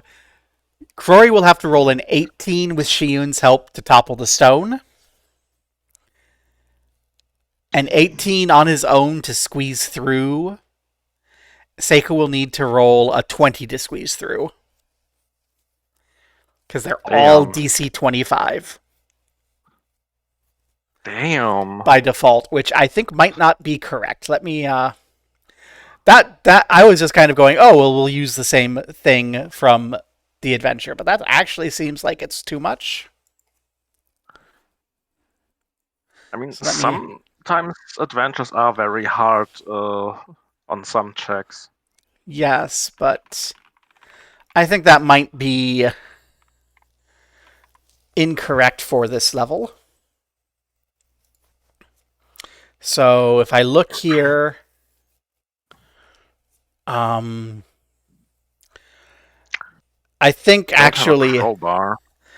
I think based on your level and the difficulty of challenge I want this to be, this should be a DC 18 instead of a 25. Oh, So I will revise that. You now know the DC. So okay. you can attempt to squeeze through or knock the dang stone down.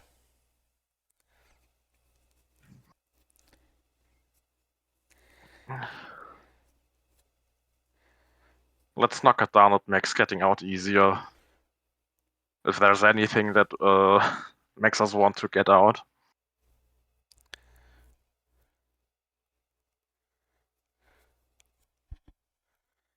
Hey! The second we revise the DC, you make it. Yay! Yay. The moral of the story is revise your DCs. Well, there you go. Otherwise we would have been stuck here and might have gone to the village, get a crowbar or some mining charges. Yeah. In any case,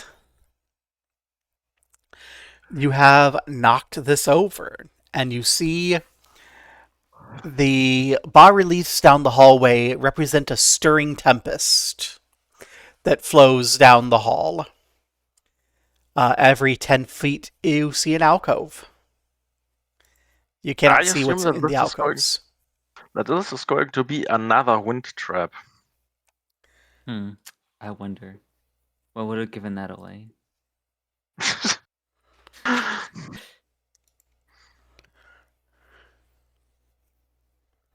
These bas reliefs have not been desecrated. Yeah. It might be the first ones down here. Yep. Tomb Raiders, probably. No! What did I do? She's gone.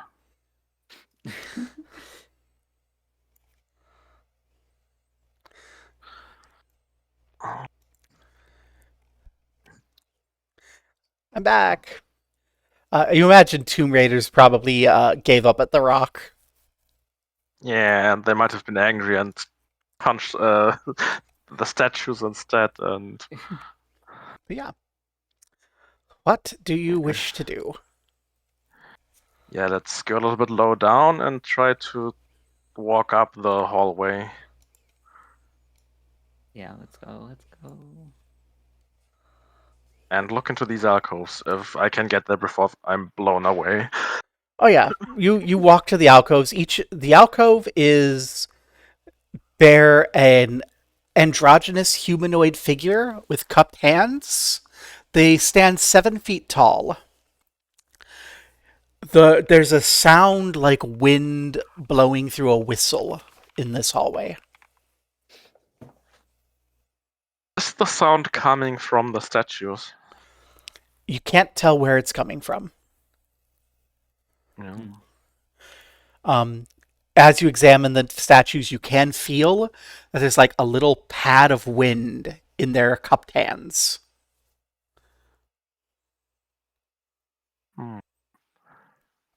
Can I carefully turn the statue to face somewhere else?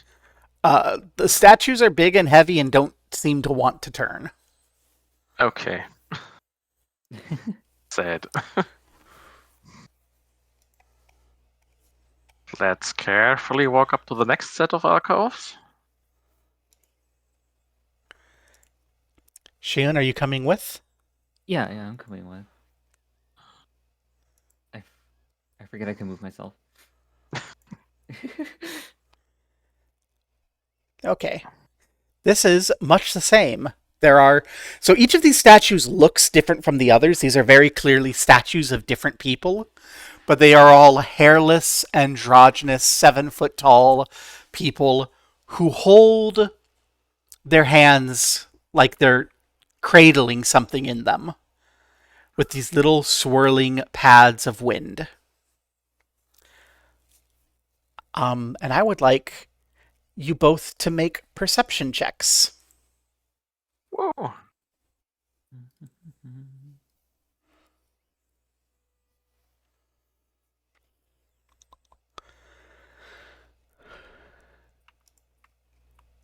As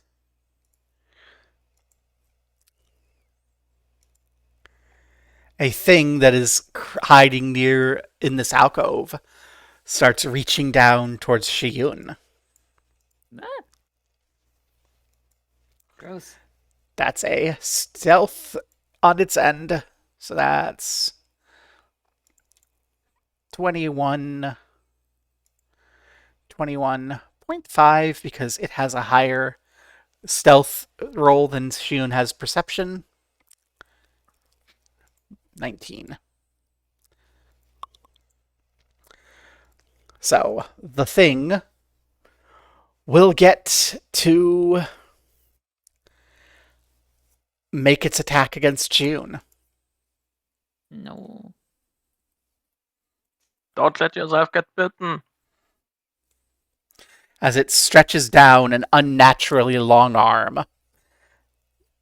Does 29 hit your armor class? I think that will. Yeah. Okay. Um. So the good news is you only take 6 damage because I rolled high. Bad news.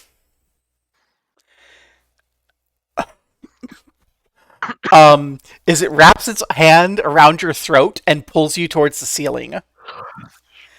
And you are now suffocating. Oh, fun.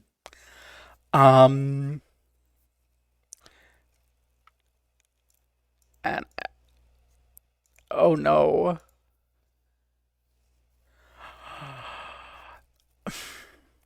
And then I need you to make a fortitude save.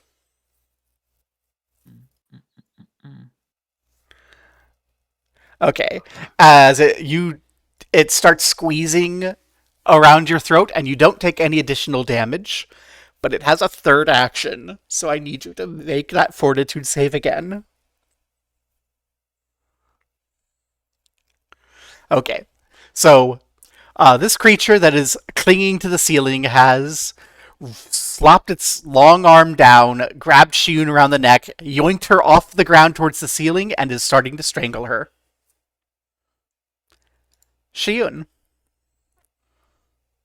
what do you do? Uh, can I still like attack and stuff? Yeah, you can still act normally. You are grabbed. So actually, I should check what grabbed requires of you. You are off guard and immobilized, so you cannot move.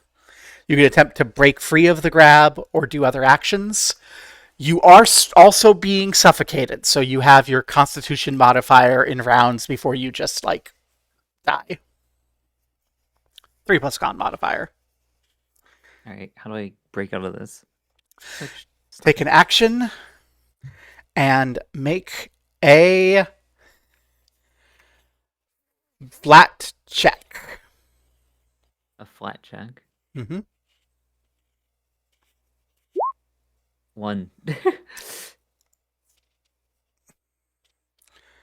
Um, Or excuse me, no, it's an athletics or acrobatics check. I was reading a section of rules on if you are attempting a manipulate action, you have to make a flat check or you just lose. 20. Yeah, so you I break rolled free. polar opposites. You break free. You just yoink you squirm out of its grasp. You fall from the ceiling to the ground. That's not enough to deal you damage, but you will be prone. Okay, then I guess I'll stand up. Okay. And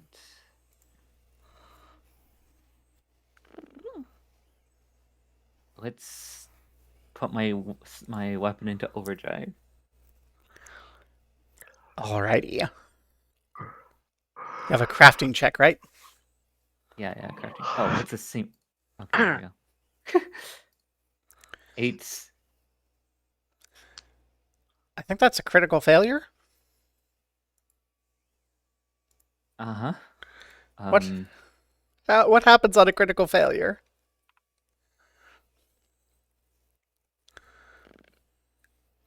I take fire damage equal to half my level, and I can't use overdrive for 1d4 rounds. So you take 1 fire damage. I'll get 2 rounds. I'm okay. I'm alright. Well, this is a bad start how to the much? combat for Shiyun in particular.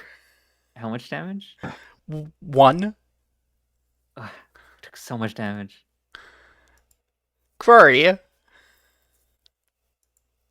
Let's draw the rapier, ready the pistol, and take a shot at this unsightly creature. Okay.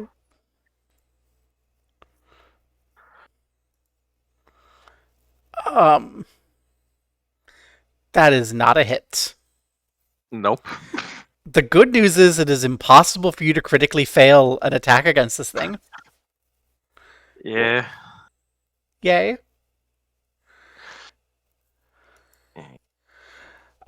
Well, it is going to its second verse, same as the first.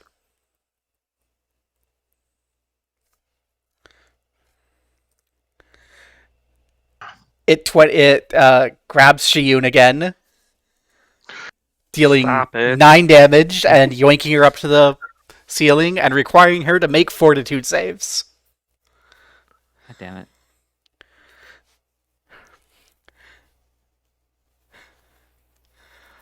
Oh.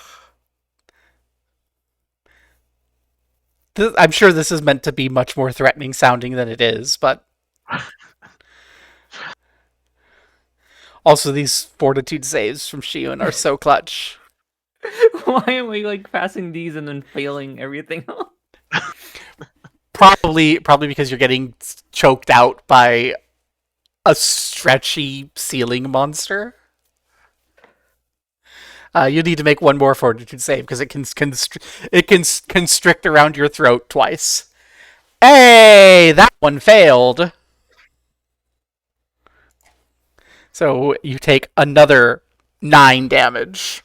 That's all my health. Oh goodness. So you are now dying 1. As it continues to hold you. This is not good for Shiyun. Shiyun, I need you to make your flat check against dying.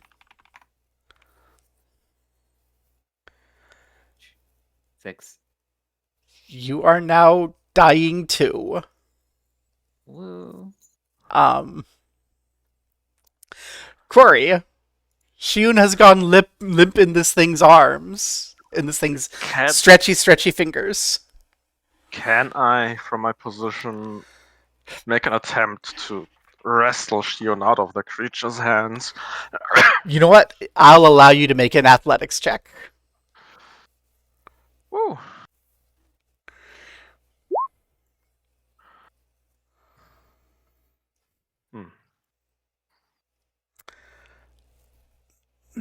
That's not a very high result. No, it is not. That was your first action. Yeah. You have 2 more actions. I'll try it a second time. You're not sure that you're not And making things worse. and as things are not working out, I'm going to reload my pistol rapier with the aberration bane ammunition. All right. So it will. Goodness gracious. I don't want to, but it is going to, I think, continue to do the squish. Squish. Which I think means that I need Shiyun to spend her hero points or die. I guess.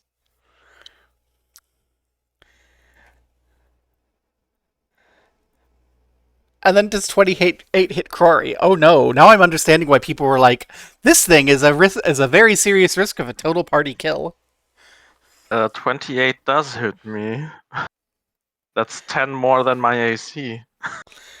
It will deal 6 damage. I Okay. will ungrid you two because it stretches its arm all across the hallway, grabs Crory, yoinks Crory back up with its other arm. So now it's kind of clinging to the ceiling with its legs, grabbing both of you by your arms, strangling you. I need a fortitude save from Crory. Oh. It does not choke you out. Mm. Shion, because you spent a hero point, I'm just going to say you're not going to die this combat. Woo. Because otherwise it'd be make a check, but you can make the check to try to recover some. What check is that? It's just a flat. Hey, you're only dying 1. Woo. Crory. Okay.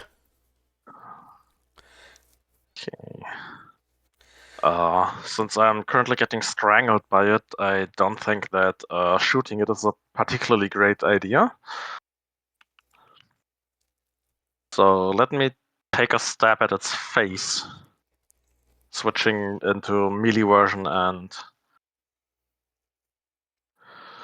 not rolling very well. That is not a hit, no. You have 1 more action. Yeah, I tried to unhand myself.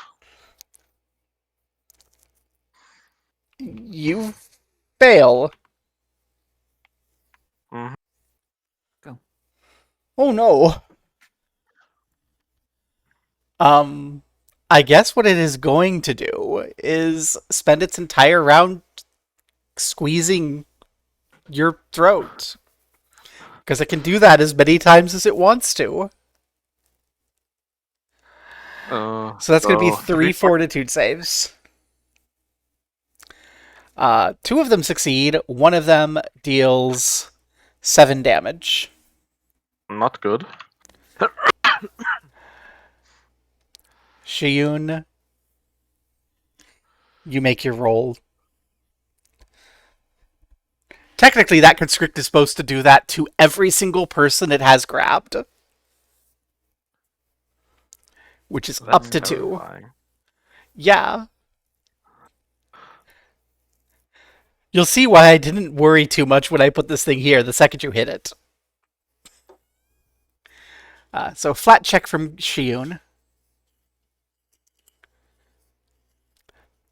Shiyun, you come to consciousness and are wounded 1 and entirely out of breath. Ugh. What do you do? If you don't get out of its grip, you're going to fall unconscious again. Well, yeah, don't I have to make a check to do that? Where is it? Yeah, it's acrobatics or athletics to escape. 25. So you get out of its reach. That's a sure. You land on your feet. Hell yeah. Take a big gasping breath. Thick ropey marks across your neck. You have 2 actions remaining. All right, let's now that time's up. I'm gonna put my weapon back into overdrive. 14.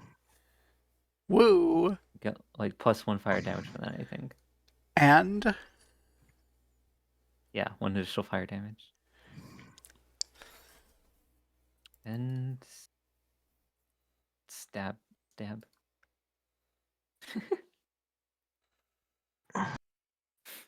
that does not hit. Whoa, I hit like once every 10 rolls in this game. It's close to hitting. Corey. Take another attack with a rapier.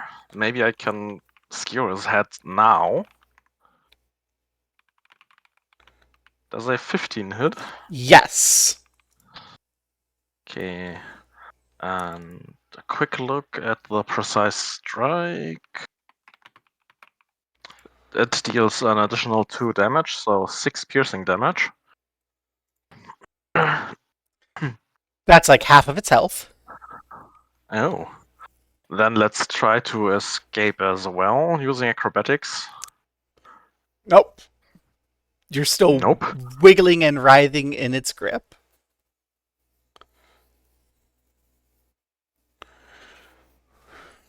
And take a second attack with a rapier. Ah, damn it. So this thing is... Well, first it's going to try to grab Shiyun again. Roll badly, roll badly, roll badly.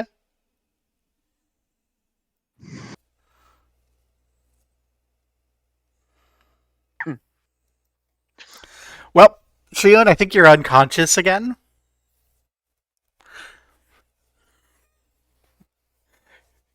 Because its minimum damage is going to that. And then it's going to do its grapple thing. Fortitude saves from Crory. That would be 2 then, right? Yes. Mm.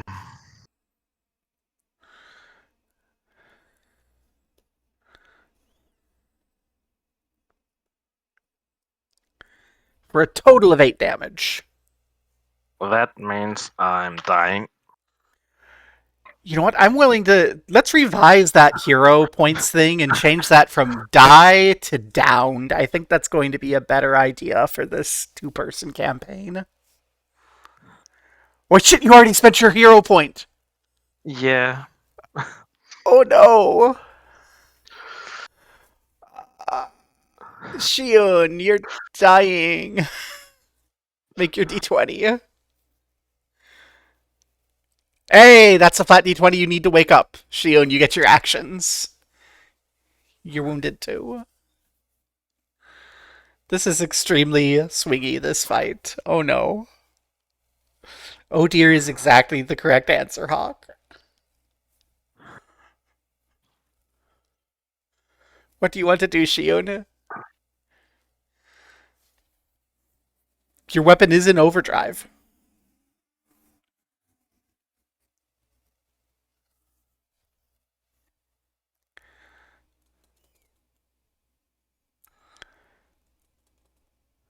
And you are muted. Oh, I was saying I gotta free myself. Okay. For the first time this fight, no, you don't. Okay, try again.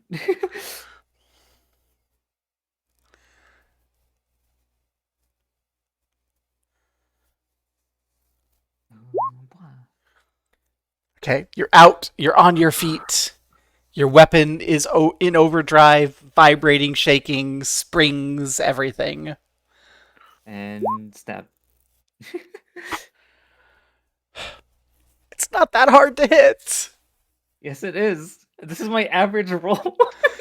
You're rolling 4. I'm always rolling 4. This is every fight. I started resorting to explosion because I could never hit anything. Oh, Rory.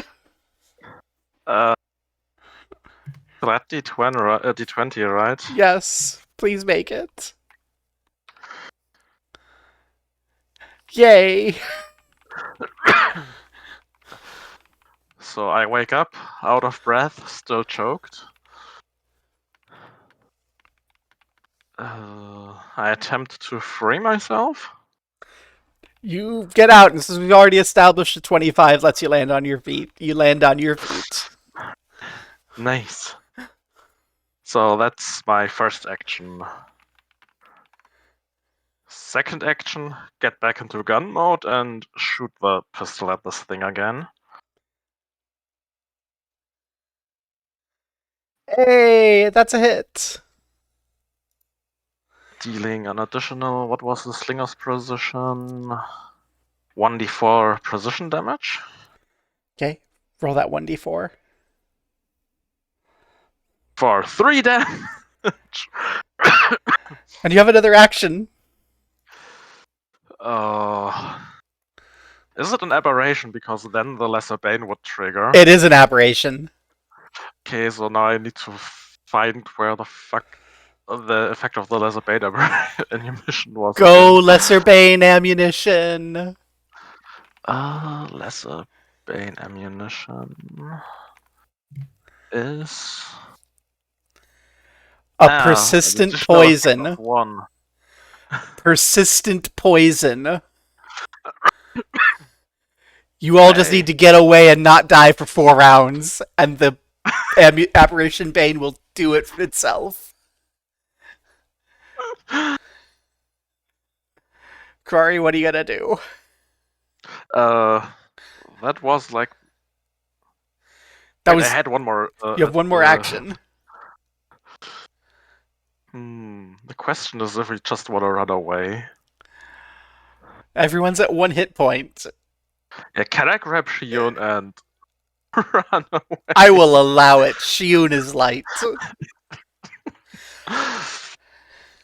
So, do I need to roll anything? Shion, are you resisting? No, I'm probably unconscious.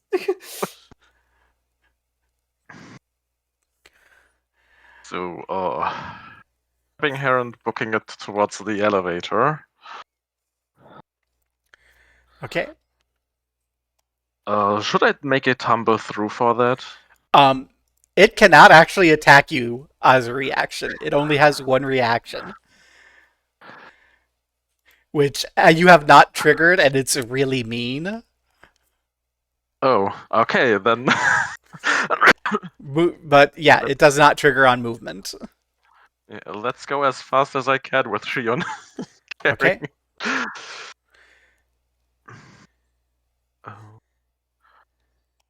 Which way? Deeper or towards the dead end? It's a difficult question. I mean, there's still an elevator that we don't know if we can trigger to go up again. That's true. You can try to make the elevator go back up if you want. Decisions. Make your decision. Let's head for the elevator. Okay.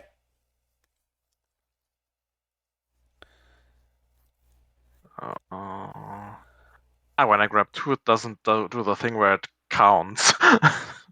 1, 2, 3, 4, 5, 6. Alrighty. So I have some good news. 1, 2, 3. First action. It's slow to crawl across the ceiling. Second action. Unfortunately, it has 3 actions. Roll bad, roll bad, roll bad. Corey! Have you rolled under 28 with its attacks? No. It has not missed once. I know that it has a plus 11. It has a massive bonus to attack, but no, I have been rolling fire, and I am so sorry.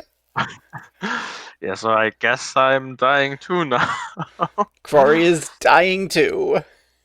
Shion, you are conscious. Dropped as Crory gets yoinked back to the ceiling by the ceiling monster. Oh, the ceiling monster that takes 1 damage on its turn because of persistent poison. Oh boy. What do you do, Shion? Well, I gotta save him somehow. So let's move. Try to hit it, do something. Hey, that hits! For 1 damage! You are Whoa. rolling so badly today. This is every combat roll. This is how every fight goes for me. You This have is you have nothing new. another action, Shion.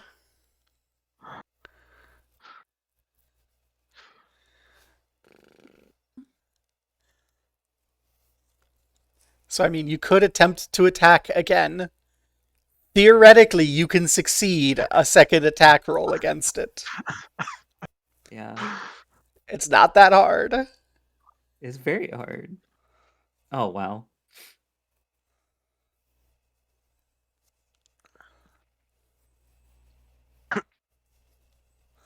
With your map penalty, even. Uh, Oh. it's not a critical hit, but 5 is greater than 2.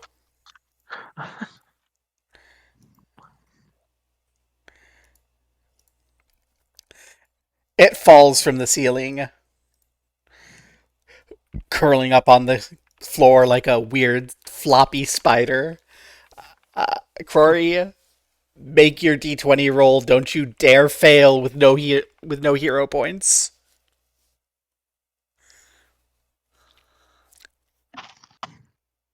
Stabilize! Woo! Shiun. I'm gonna give Shiun a hero point for the clutch. Whoa. Actually hitting in combat. Twice even. Eh, In what would have been a I mean, critical.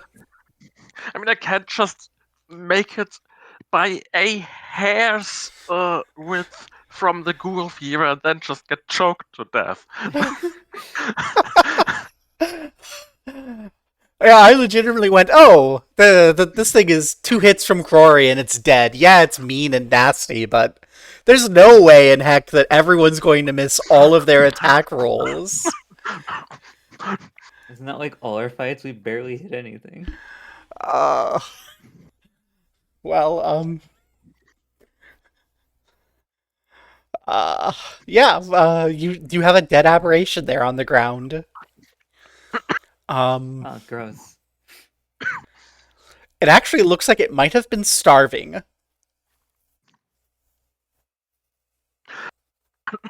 It certainly didn't feel like it was starving.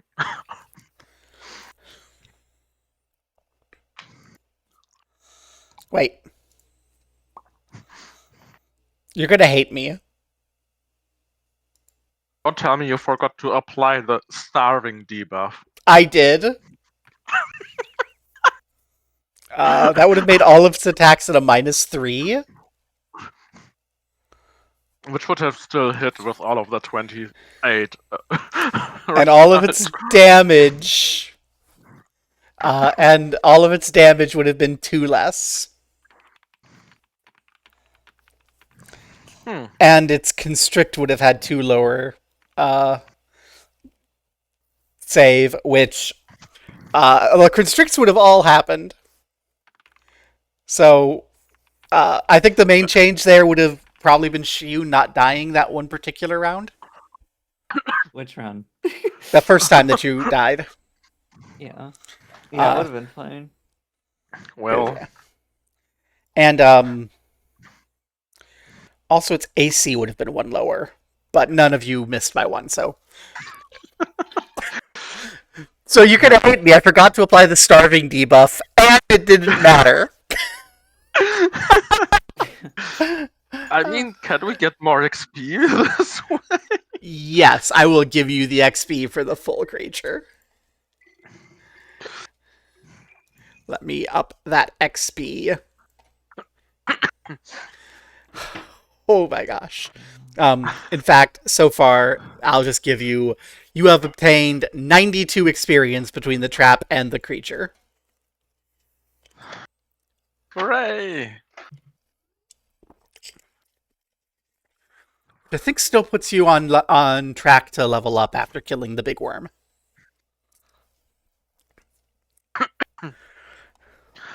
So, 92, you said, right? Yes. Then I have 708 XP. That sounds like where I'm expecting you to be. Ah, great.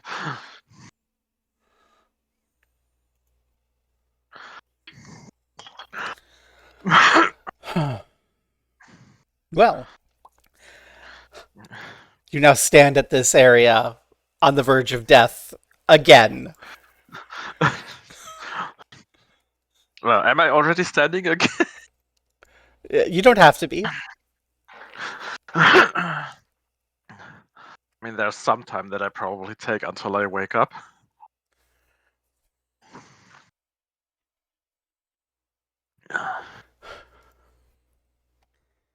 Yeah, you'll wake up fairly quickly. Eh. Oh boy, time to treat wounds. Thingy. Hey, that's a success. This is what happens when you don't have a cleric. Whoever takes medicine ends up being the healer. 10. Hell yeah. Who is getting I'll that do it treatment? I'll do it to myself, and I'll do it for the full hour, and then I'll do a full hour for you. Okay, we're spending 2 hours down here. At least it's like Six. at least it's like 15C here. And at least that's a 6 and not a 5, so Crory doesn't take damage from it. Yeah. Let me help you. Stab. Learned a little bit too much from the Pharasma cleric. Oh, this is not Crory's day. I think what we're learning here is adventuring is a hazardous occupation. Yeah, I think we should form a union. At this point, I think it'd just be easier to play politics. Send probably- somebody else down here. It's probably better than the mines, right? I'm not sure.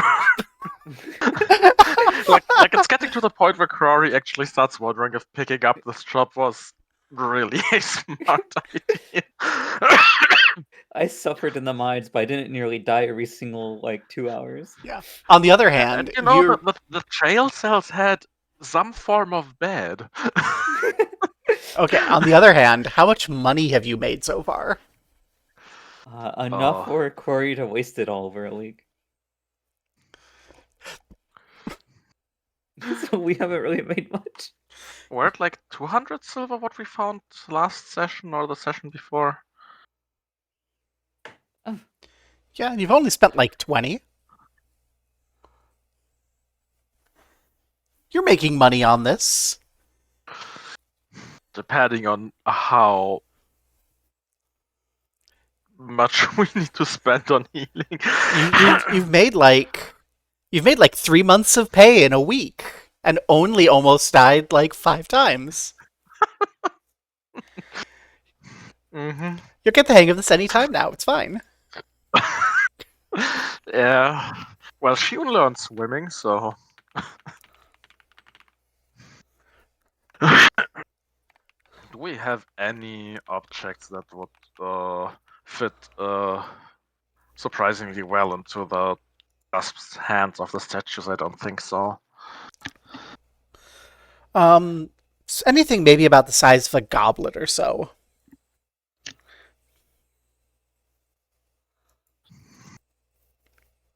Yeah, I've got nothing that I want to put in there. Well, I could try putting a chunk bomb into one of them and quickly jumping away. Not lighting the fuse though, just seeing what happens if I put a roundish object in there. Okay.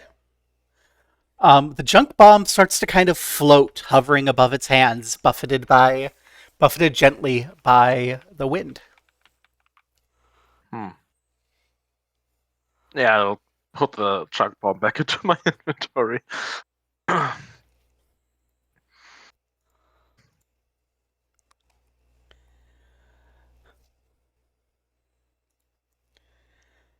Um, and I'm reviewing my notes real lickety split here. Um, I think you have one more elixir of life left. Okay. Unless I missed you using one, I think you have one more of the nice healing potions. You don't have to use it, but for your awareness. Let's just use it because being at 1 HP is not fun. Was +5, right? Yes. 9 HP. Yay! What should be the result of rolling 2d8 on its own. Well, I am not complaining. I'm roughly at half health, so. as Hawk says, don't underestimate the random number goddess's ability to mess with your dice. Yeah. True.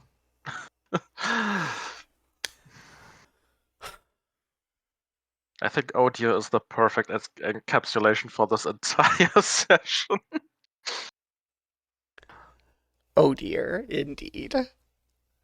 Well, Oh, Shion, do you want to press further? do you want to press Yeah. further in the comfortable cold catacomb or go out Yeah. into the sweltering heat of an August day? Hey, I'm not. Or I'm not maybe look suffering no if more. maybe look if there's some fancy runes that you can understand on the statues. I mean, I could look. Each of the statues is labeled with a one of those runes matching like the language up on the sarcophagus. It's not magical. Each one is a name, but I I am not provided the names, and they are not important, but they are a name for each of these. I will say through study and analysis, you can you in the future will be able to just automatically read anything in Auran that says most glorious insert name here. Because that's what these statues, each of them has a little inscription saying most glorious Ariel, most glorious um, Aveti, etc.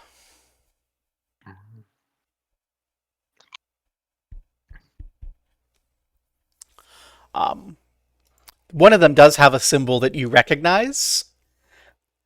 Most glorious Nadrock. Ah. And that's that little arrow that you saw in the other basement. Mhm. Wait, taking a quick look, does the aberration thing have any rings? The aberration thing does not have any rings. Okay. The aberration thing has no treasures or trinkets whatsoever. Which, you can make an occultism roll. Sure. I can occultism. 20. You would know, so you recognize that this is a choker, and I mean, that you encountered it away from its nest, and there isn't like a pile of treasure nearby or a pile of treasure in quotes, like worthless pieces of tin and such, is very odd. oh. Um, it is consistent with the observation that it appears to be starving, as though It stumbled down here and got stuck and could not get out. Oh. Happens to the best of us. Actually, you will observe one other thing on it. Yes. You observe that it does have a small tattoo. Ooh. The tattoo seems to be of a pickaxe.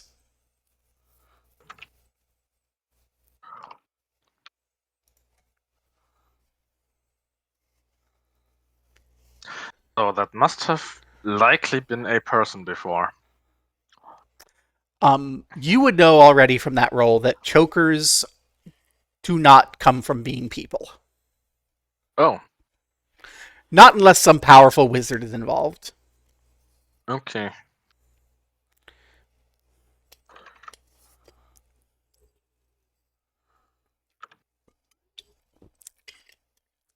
On the other hand, we are in a tomb with a bunch of old magic.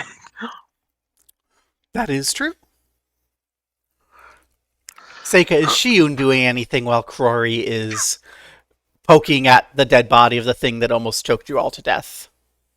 I don't. So I don't want to venture off ahead. Okay.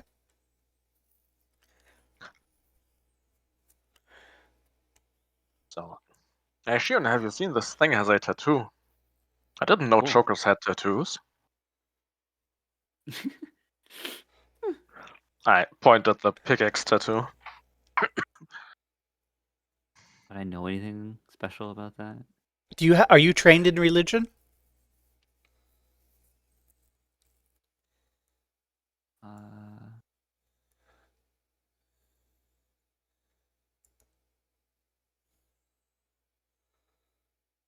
have no clue. I can take a look. If I can click without dragging. There we go. I'm sorry, I didn't mean to click that. You are trained in religion. So you can roll religion if you'd like. 11. You recognize that it is some sort of tattoo of religious devotion, but you don't recognize the deity. It's a religious tattoo. Oh, I thought it was a minor. No, you're pretty sure this is an adult. Damn it. Well, let's keep on keeping on. Oh, I have to go to the bathroom. I'll be back in a second. Woohoo! All right. So which one? Clear out. Taking a thought with clear out the tomb. Did Alaston mean just kill everything and deactivate everything that could kill him? Or do we need to drag all of the corpses out? I don't think you need to drag the corpses out. Ah, good. You can always try to go ask. Yeah, maybe when we're done killing all the things in here and help the little ghost girl, then we can go and ask him, hey, the thing's clear of danger. Do we need to drag the corpse out? Which do you feel was a greater danger to you? The aquatic ghoul or the choker? It's a difficult question. When fighting the ghoul, I had my wits mostly about me and was able to threaten and endanger it, whereas this thing just felt like we were not supposed to be alive now. So the ghoul certainly with the bite posed a longer standing threat, where it could have did me in from beyond the grave. But from just how things went, the choker definitely is the bigger danger because it had such huge attack bonuses. Yeah. But all in all, the thing is, if he had like the first turn and hit really well, we'd probably had killed the Joker, but without it even fighting back. So, Returned. You have returned. welcome back. I'll pose the same question to you, Shion. Which one do you feel was a greater threat, the aquatic ghoul or the choker?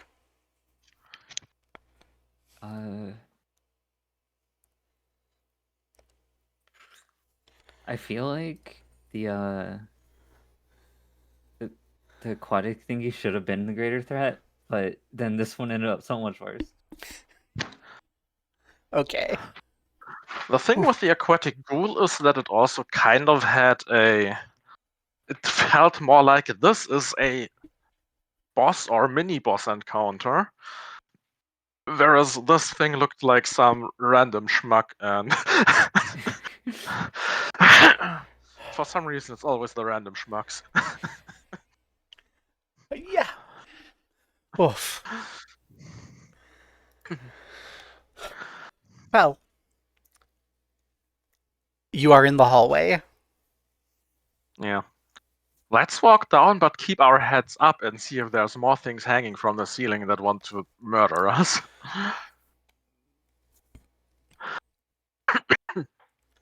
I forgot to include some vision blocking. That's my bad. I can fix this. Whee. Give me a real lickety split moment. Which is actually going to take a little longer because my hand is shaking, because of course it is.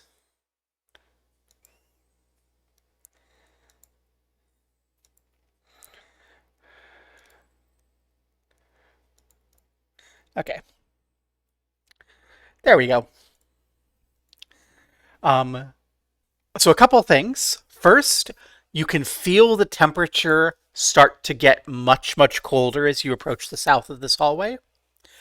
And Yeah. second, you can see it opening up into a room where there is a great pillar of stone directly in front of you.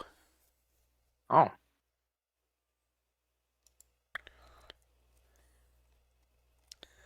What do you wish to do? Taking a look at the pillar of stone and definitely not triggering a magic trap. Yeah, it's a dull gray stone pillar that reaches from the floor to ceiling.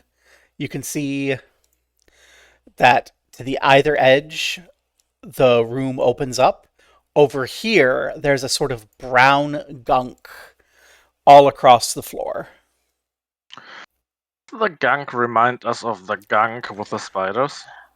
It probably does on the way the map is designed, but no, it is not. Okay. Actually, no, wait. Correction. Yes, it does. It Oh, look, should. Shion, there's more of the gunk. That weird thing with the spiders. But on top of the gunk is growing some sort of fuzzy brown mold. Well, at least it's not spiders. It is so cold down here, like maybe 10 degrees Celsius, 45 Fahrenheit, around there.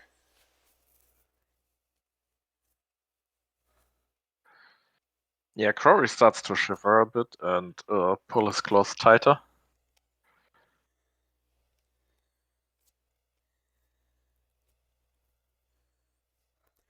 Wait, did I really not? Oh, goodness gracious. I apparently did not put these lines in. Hi, walls without vision blocking.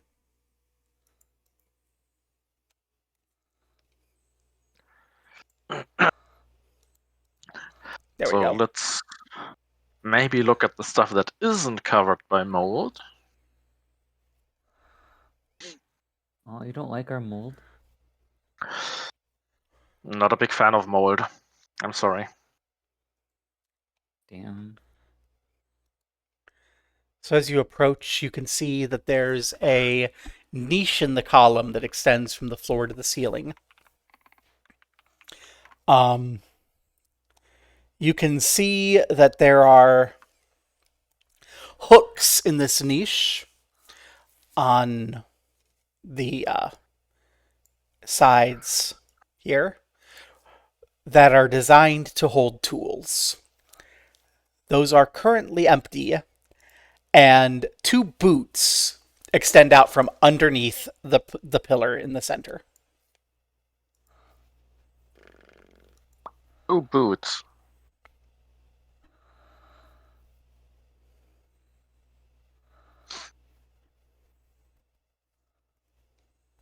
Oh.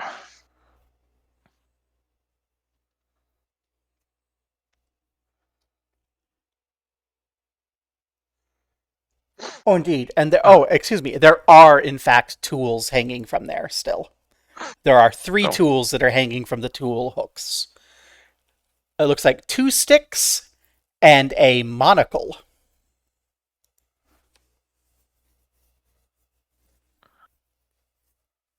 Okay.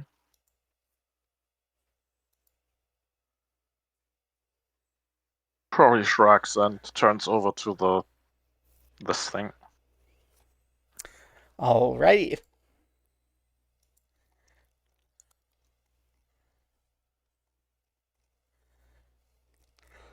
So you can see what looks like a wide bed chamber. There's a large stone slab against the east wall under a huge relief of a robust, long nosed blue humanoid figure with outstretched hands. The figure wears a lovingly sculpted, wind tossed robe that makes them look like a triumphant god. There's a glyph like a stylized arrow, which Shiyun recognizes as Nadrock, marking an amulet worn around the figure's neck. There are dressers carved from the stone walls around the room. Their drawers have been pulled out and overturned. Oh, someone was here before us.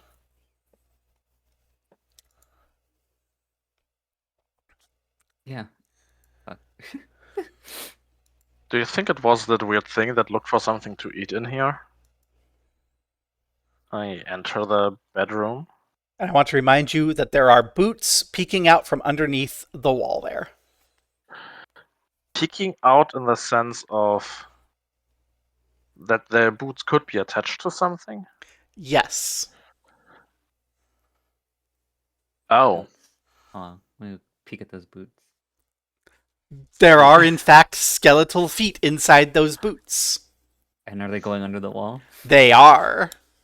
Okay, so this thing got crushed by this wall.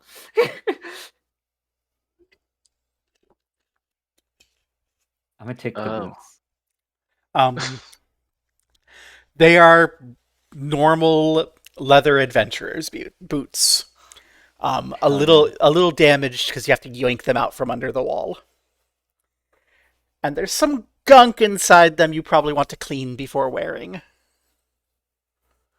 yo, On account Corey, of free something boots. dying and decomposing while wearing the boots. Free boots. I know people sometimes say that other people would be killed for their boots, but we didn't quite expect this. Shiyun, when you're taking the boots, you can see that there is kind of further that the body is not as crushed as it should be. There's something shiny underneath that central pillar. Hmm. Something to think about for later. Okay.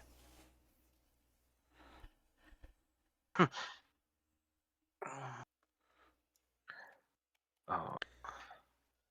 So this statue was the Nadrox statue. Yes, it's a statue. It's facing the bed. Ooh. Is the amulet pendant that it's wearing carved in, or It's is this carved. like It's not like wearing a special pendant. damn it? Um, you have the sense that this was Nadruk's bedroom, and Nadruk was a bit of a narcissist.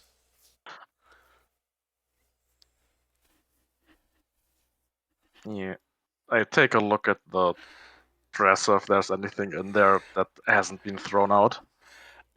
There is not.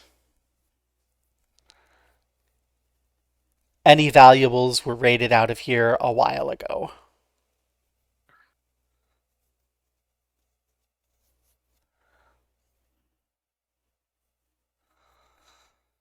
Hmm.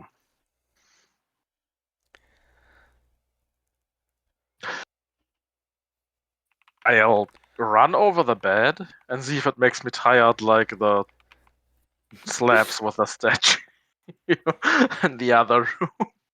Okay, number one, you feel a little bit of wind under your feet as you climb over the bed, as it cushions you gently. These people are big fans of moving air. And you do need to give me a will save as it makes you sleepy. But that It's not fatigue even will go magical, away. you're But just sleepy. that fatigue will go away when you get off of the bed. Yeah, you feel deeply sleepy, and then you can climb off the other end of the bed, and you're fine. Who the hell constructs a bed that makes you more sleepy? Don't they have work to do in the morning?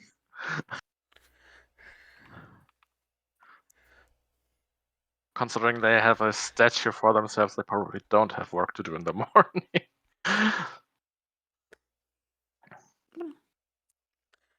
Gosh. Nadruk is one of my favorite NPCs that no one will ever meet. He's such an asshole.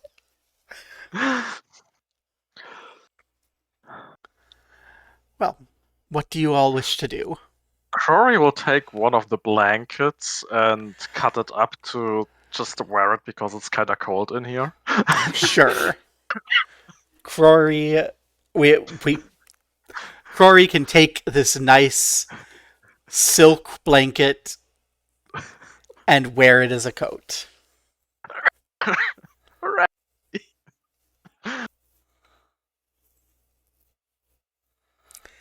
It's not particularly warm, but it is fetching. Unlike the image on the map, though, it is a light blue and not a red. Take what you can get in these cold, not caves, tombs, dungeons. I'm starting to think that this actually is not meant to be a tomb. No, it's not. This was probably like a fort or something. Yeah. Take a closer look around the stuff here.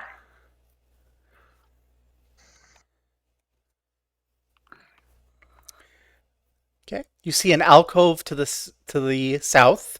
There's a long copper bar that stretches across the top of the alcove with a series of copper rings around it. Beyond it is a small wooden bench with a hole in the middle. We found another toilet. Woo! And this one probably had a curtain to give some privacy, but the curtain's probably not there anymore.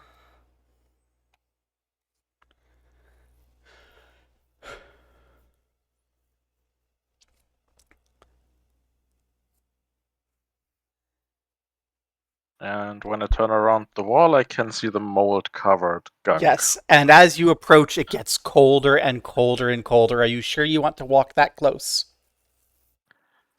What the fuck is going on with this?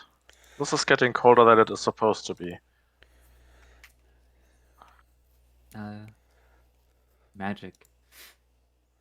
Magic is your forte, Shion. This would be a nature roll. I think Shion is also trained in nature. I have no clue Yes. how to tell what I'm trained in. It'll have a T next to it I don't see that on anything. under prof. Oh. So you can see you have your entire modifier comes from being trained in nature. It's mold. The mold cold. Cold Cold mold. mold. It rhymes. If it were mold, you could use this for refrigerating food, but I don't want to put food into mold.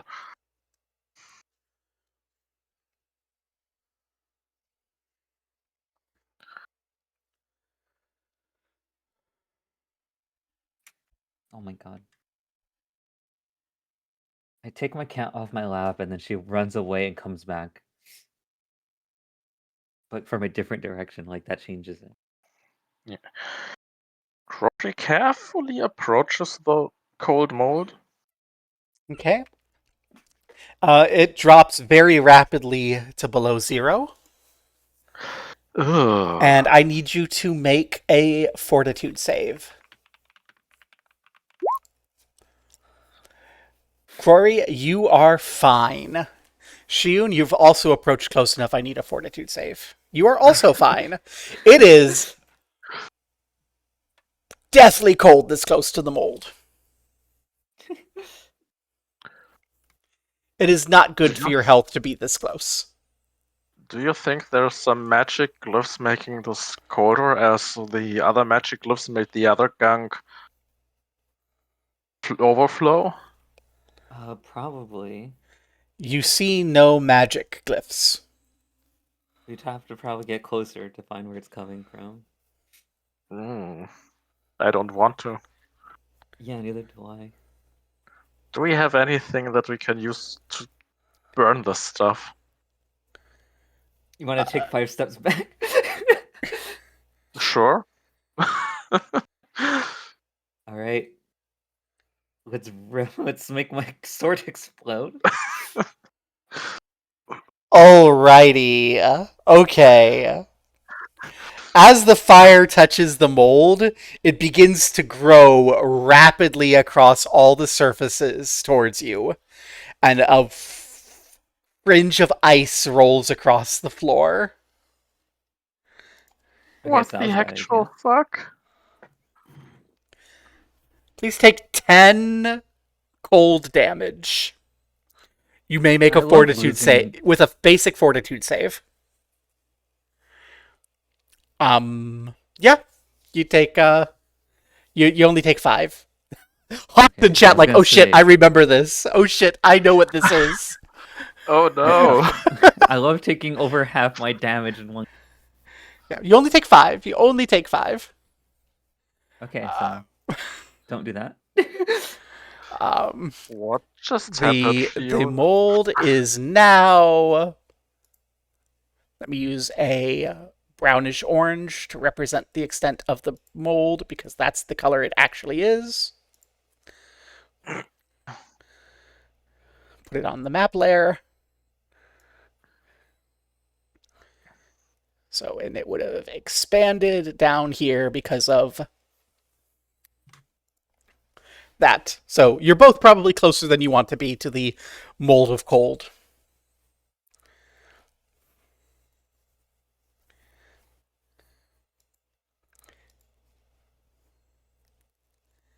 I am very confused. I'm going to move Yeah, Sheen to I'm lost. safety. Yeah, So that obviously backfired. it does seem like fire makes the mold grow.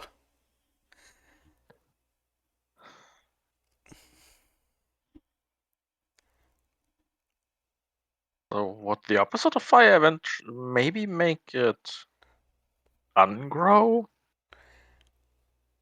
Not that I'm one that can try that out or wants to try that out.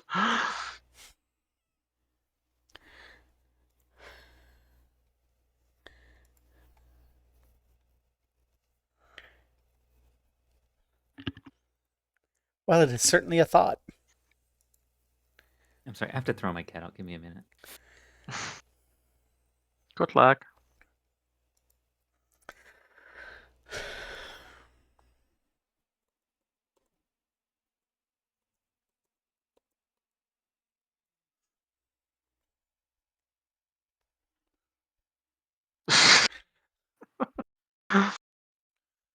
Uh, Nice that I can look at the pop-out chat, so I don't need to watch the stream to see chat. uh, it's What? Sorry.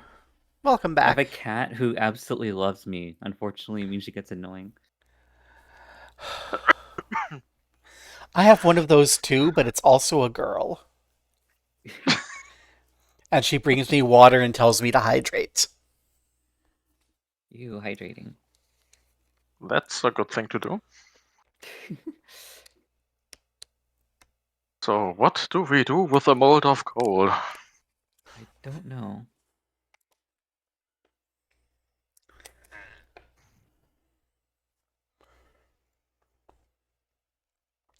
Hmm. Definitely going to step into it.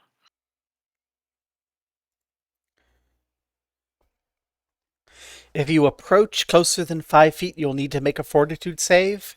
If you walk in it, you will need to make a harder fortitude save with worse consequences for failure.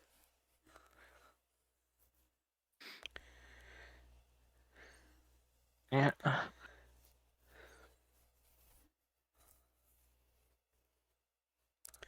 Though apparently you're both really good at fortitude saves. Yeah. I had a good train.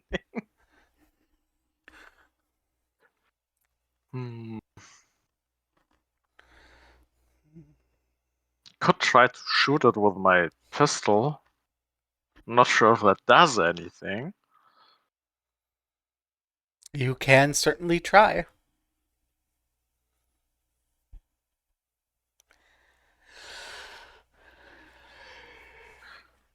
Yeah, let's do it. Taking another 5 feet back just for safety. How could I fucking do that? We need to do something with this, don't you think? Yeah. Okay. It goes as you might expect shooting a rock covered in mold would go. Mm. There's a I just, chip of rock that flies off, the bullet gets embedded in there. The spot where where the bullet hit the mold, there's not mold anymore. There's a little bit more gone around there, but otherwise no effect.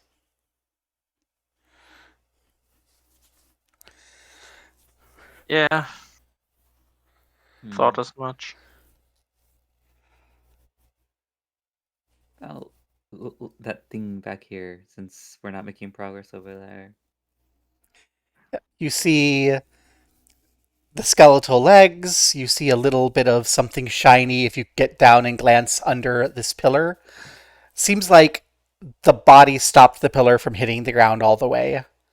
And then there's a monocle and a couple of sticks hanging from these little tool bits.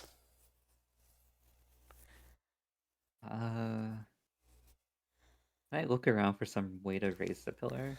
Sure, give me a perception check. As you look around, you notice that one of the little tool hooks seems loose. And when you pull it, the entire pillar rises up. Huh. Um, boom. I'll go ahead and do that. Really, it's supposed to only be the section in the middle. These two things are supposed to stay because that's where the tools are hung. But yeah, you see underneath the pillar a skeleton that has been crushed down, and the shiny is a shiny suit of chainmail. Ooh, shiny. Yeah, Uh, shiny. I'm gonna let go of the thing that I used to raise the pillar and hope that it doesn't crash down again. It does not. Okay, I don't trust it. Corey, hold this thing for me. In fact, Shiyun, you're trained enough in traps that you can see. It looks like this guy stepped on a pressure plate, tried to get out of there, tripped, got crushed, and in so doing, because for some reason this chainmail didn't get crushed like maybe it should have, that pressure went through into the pressure plate and wrecked it. The Oh. trap will never collapse again.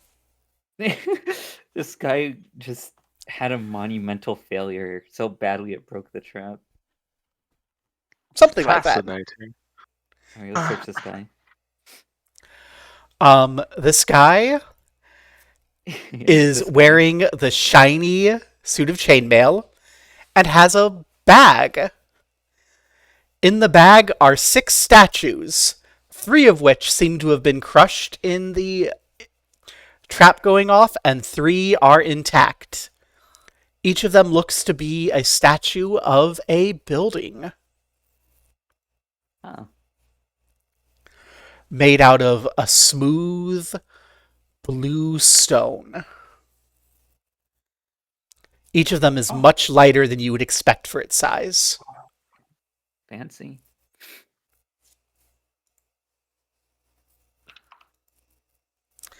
There is a intricate grand palace with like one of those Aladdin domes. There is an extremely long, slim spire, and there is some sort of coliseum. Do I know any of these buildings? You Would that be do a not. society roll? Oh, One other detail that Shion will notice is each of them has a little note on the bottom of it written in that same sort of air language. And you can recognize on each of them a name rune from one of these statues.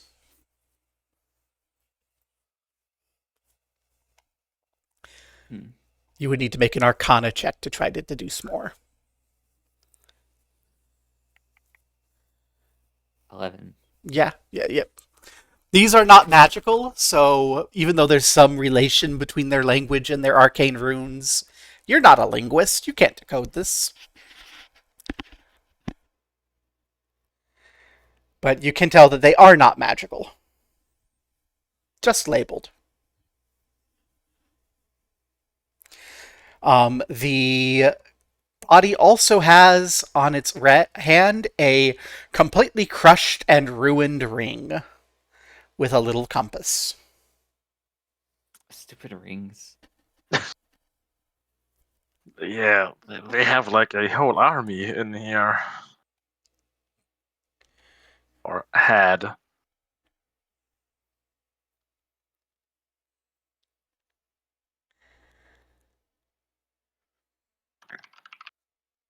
Yeah. Maybe Shula can fix it or use it as payment and melt it down. And of note, the chainmail is very much not crushed like the ring and these stone things and the bones of the body. And there's like some damage along the area in the roof that the pillar was, like it broke the stone. Yeah. The chainmail doesn't happen to be made from adamantium, or does it? It looks to be made of normal steel, although each of the rings is etched slightly.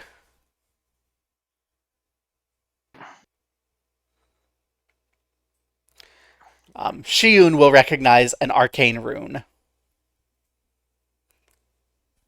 Ooh, more arcane stuff. Yeah. This is not in the weird ancient language arcane rune, though. This is like a normal arcane rune. Oh, fun. Let me look at that. Blam. That's a rune of potency etched into the chainmail. Whatever that means.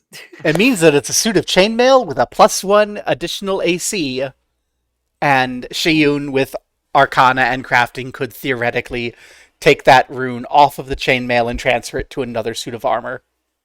Yo, let's take that shit. Yeah. Yeah.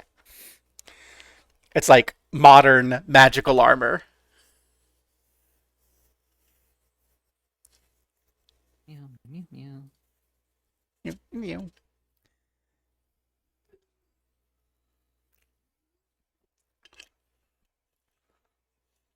but yeah, you can now also see past the mold that the room that the mold's growing around in has like a desk and another statue of the big nosed dude and like some piles of things in it, various stones, like a workshop might. Yeah.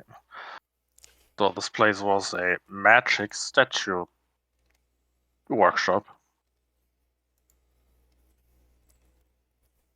Yeah. How many people lived here before they didn't anymore?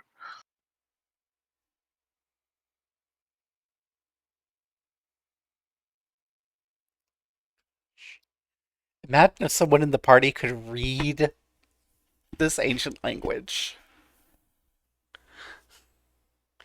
But yeah, to remind you, so just to give you a reminder of your current situation, you have two unknown sticks, an unknown monocle hanging off of rods. You have the mold, and you have the area beyond. What would you like to do? Well, we could inspect the sticks and the monocle, I guess. Yeah. Let's take a look through the glass. Are you looking through the glass of the monocle? Yes. Okay. When you look through the glass of the monocle, um, the world seems slightly zoomed in, and you can notice that the outer ring of the monocle is loose compared to the inner ring, like it can be What turned. what happens if I start turning it into different directions? Is there anything that Crory particularly wants, like Oh, materially? hmm. I guess to get rid of the mold. Like as an item? Oh, as a particular desire, I think the closest thing is finding more money. He's a simple person. Um, you see a little, almost wireframe outline of a proper Talden crown kind of hovering in the air in front of you as you turn the thing.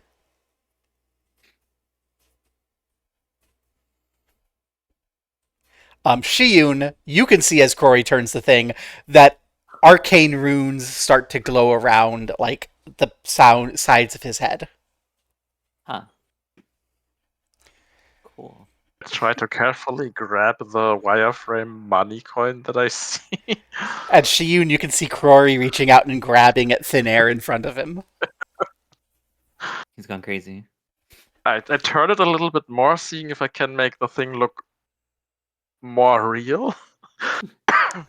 It like causes it to rotate slightly. Corey starts to scratch his head and pins the monocle further. Yeah, that's what it seems to do. It shows like a wireframe, and it like as you rotate it, it rotates. As you're Corey thinking takes about off money, Corey takes off the monocle and hands it to Shion. This thing makes you see money that isn't there. as you take the monocle, as Croy takes the monocle off, the arcane runes that have been like stretching around his temples disappear.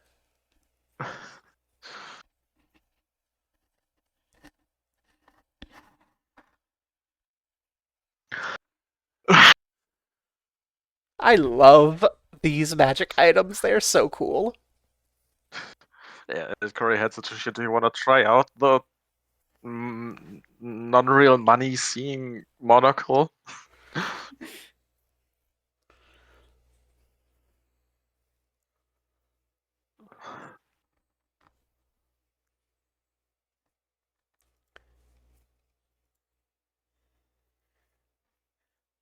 Also, I should note that there was a little box uh, with a little arrow pointing at the little wireframe that said gold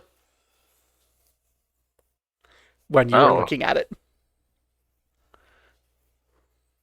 and the box also disappeared when I took off the glasses. Yes, And it also made me see a box. the monocle. Do you wanna? Do you wanna see the box and the spinning coin? Sure. Okay. Is there any sort of item in particular Shiun is interested in at this moment? Uh, Not really. Okay. Shiun, when you put it on and turn it, Clory, you see the arcane runes spread around Shiun's temples. But Shiun, you don't see anything but a little box in the corner of your vision that's blinking that's saying awaiting input. Input. What? Strange. Hey, look, there's glowing stuff around your head. Yeah, I did Glory that to you too. pokes at Shion's temple. Stop it. Well, Shiun, what do you want to do? Hmm. Trying to wonder what input it would want. Hmm. I don't know. As you think, what input would it want? A little like help box appears that says to use the assistant aid. Think of the blueprint that you are crafting. Oh my god.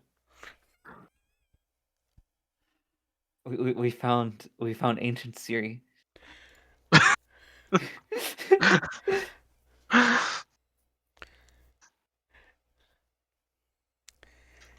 Yes. Congratulations, you now have access to the crafter's eyepiece. You can twist the lens to generate a faint three-dimensional outline of the item that you are building or repairing with helpful labels on its component parts. It gives you a +1 bonus to crafting checks and increases the number of hit points restored when you repair the item. Well, the two crafting people found something to help us do our primary thing. Yay! Yeah, just only one crafting person actually figured out what this does. Because the other person was actually thinking about something. And it went, oh, money. Yes, that is what money is. You will need gold. Yeah, Like, and you just said there's a box, and she's like, "What do you mean box?" So she went in going, "What the hell is this thing?" I love that. I love this. so with the monocle sorted out, Crow returns to the sticks. Yes. Each of these sticks has arcane runes carved around the handle. Oh, Crow hands Shion the sticks. Oh, okay. I think they're magic sticks, but I'm not sure. What else? Yeah, I'm just gonna look at them like they're just see if I can figure out what they are. Not even really magical, just what are these? Yeah, they look like magic wands. Uh, They're going to be significantly less use because you aren't a wizard. yeah. But you do know Arcana, so you could theoretically activate it anyway. What are these? Um, the first of the wands seems to be a wand of Phantasmal Minion. Phantasmal Minion is a spell that will summon a little humanoid thing that can go around and do basic tasks for you.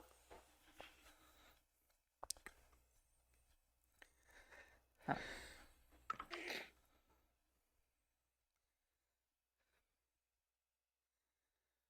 You don't know what the Invisible other one minion. is.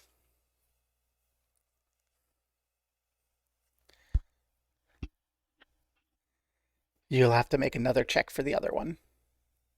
Da, da, da. What is it? The other one is a wand of shatter. It breaks the thing that you point at and makes it go boom. Cool. Useful for breaking down bigger chunks of material into smaller chunks of material, or making things not work no more.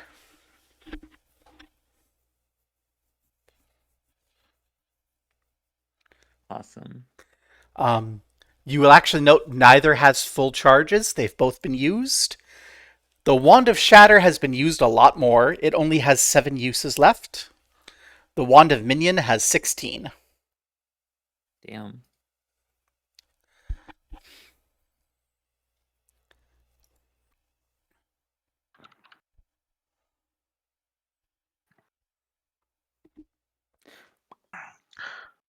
Wait, do you think someone used the wand of shatter on the statues in the elevator room? Maybe. No, they look like they were like chipped off with a knife. Oh. Oh.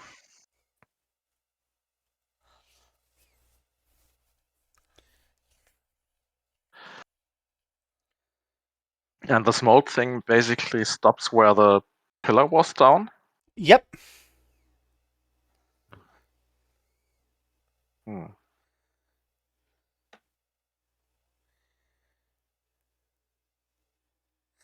In fact, now that the pillar is up, you can see another one of those like food basins.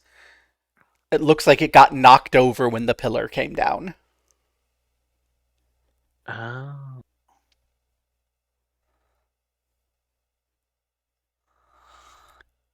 It's just instead of spiders coming to eat it, it started growing mold. Gross. Do you think I can throw a chunk bomb and break the food basin thing so that the mold doesn't grow anymore? Do you think that's something that would work, Shion? You can give it a shot.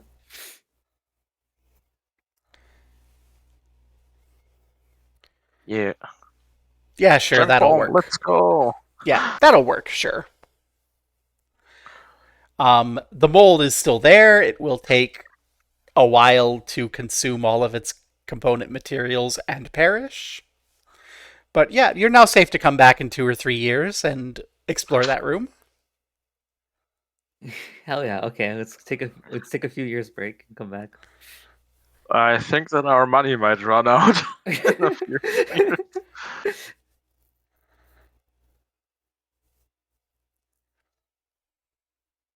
Do we know anyone who could know mold that's cold? Maybe Allison. What? Maybe the guy that told us to go here knows something about cold mold. Cold mold. Well, fire made it spread. What if cold makes it die? You know? That's one theory that we could test out if we had something that made cold. If you want to wait a whole day. Yeah, I was about to say Shiyun, you haven't used your special uh opponent's weakness thing yet today. True. I never know how to use it. Um that you can, if you desire, embrace the arcane power, the excuse me, occult powers of your shield to render your weapon cold.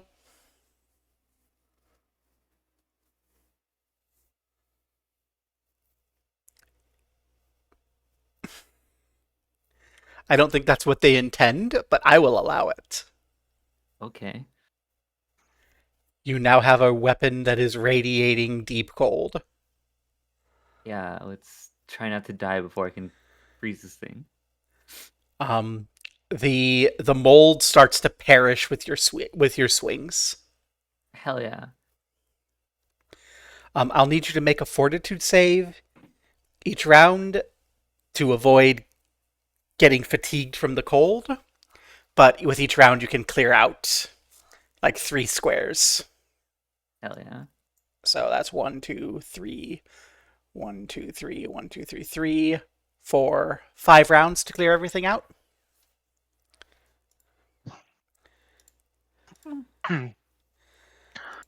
Heck, I'll say make one fortitude save. I'll just make it harder to account for the number of rounds. Okay. Yeah, you get through. You get through it. Good job. Woo!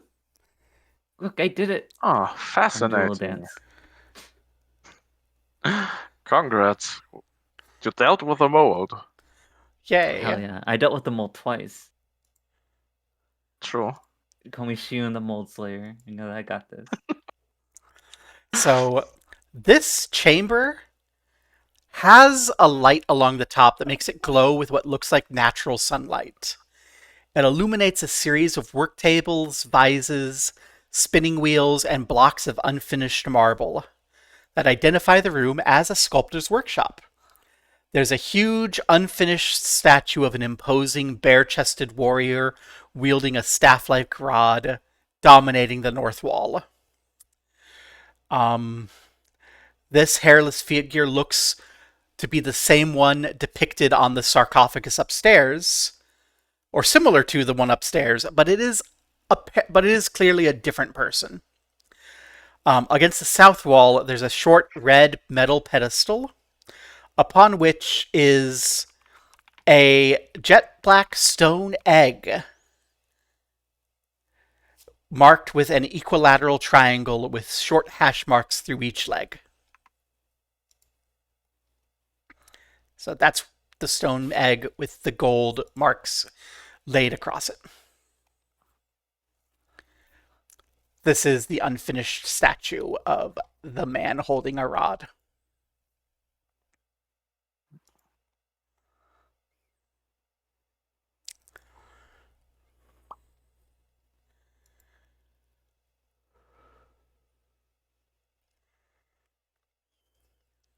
I grabbed the egg.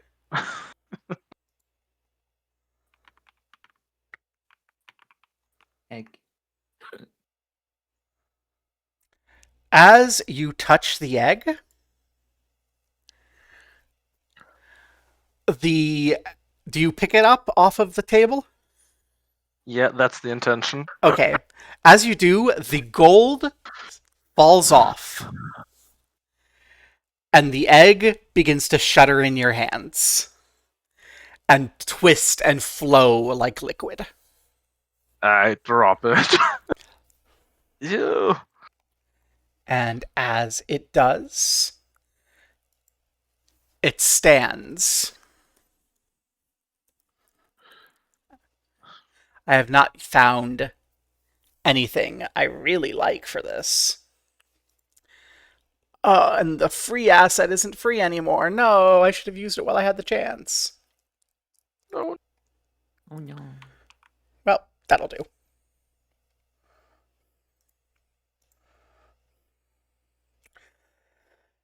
And it forms itself into the loose shape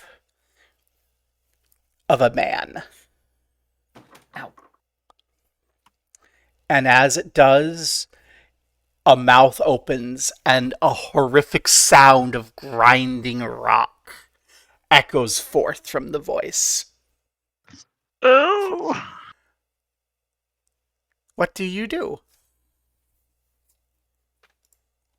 Take a step back.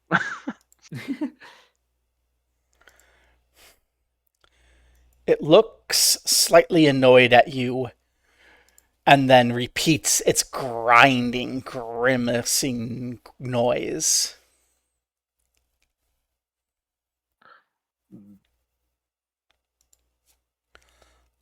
What do you do?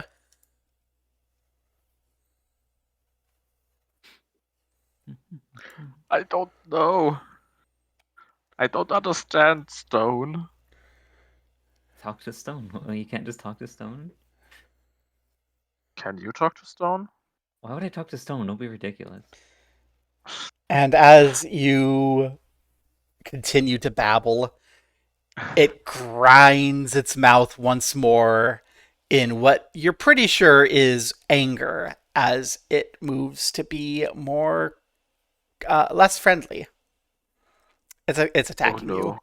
I need Oh no. perception rolls.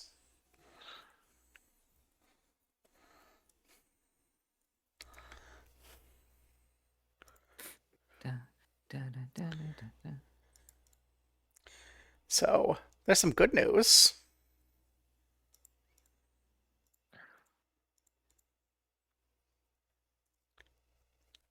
The good news is you both get to go first. Yay! Shiyun, Woo. this angry thing of rock seems ready to attack you. Oh, fun. What do you do? Oh, one more important thing: the little leaf of gold that fell off. That shape. It has it on it in like streaks of magma running through its stone. Only unlike Huh. the other bit, it doesn't have slashes through it. So it's just like an equilateral triangle Okay, pointing I'm towards the gonna. ground. Can I stand right here? Yeah, you can hop up on the table. Yeah, hop up on the table and let's explode. Yo, explode! I love exploding. Explosions are my favorite. Hey, and my tool isn't damaged from the explosion. Woo, how much is the explosion? Uh, 2d6 fire damage with a basic reflex save. So it has a basic reflex save. That's its bad save. Woo.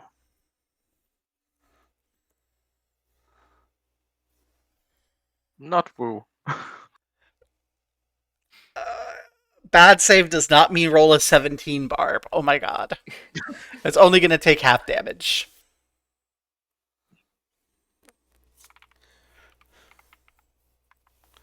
So 3.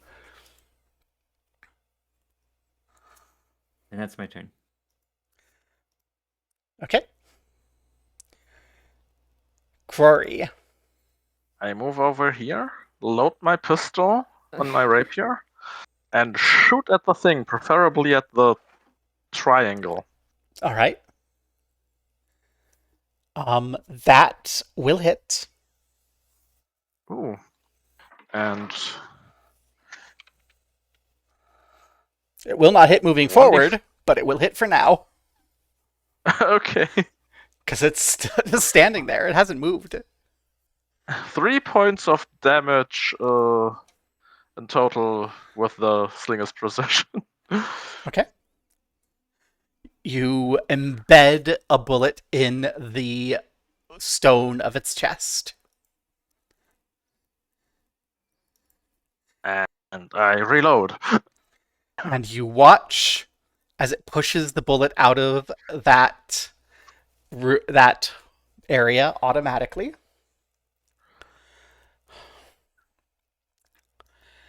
Then begins to roar and grind, growing even bigger.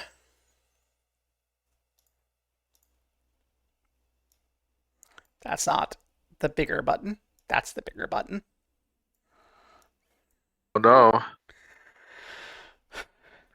And swings in an attempt to hit Shiyun. No, in an attempt to hit Crory, which means it's actually going to take a step and then be out of actions. Shiyun, it is now big and towering up against the ceiling. You know what? Let's try and explode again.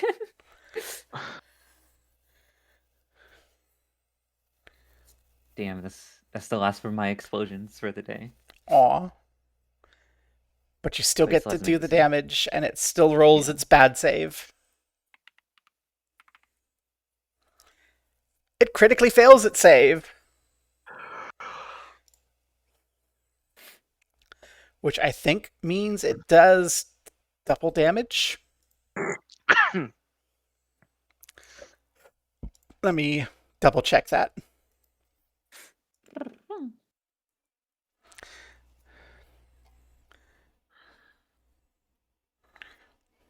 Saving throw.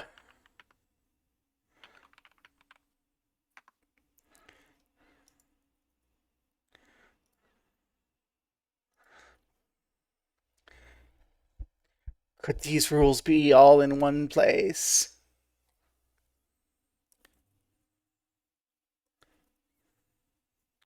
Basic saving throw. Take double the listed damage. Nice.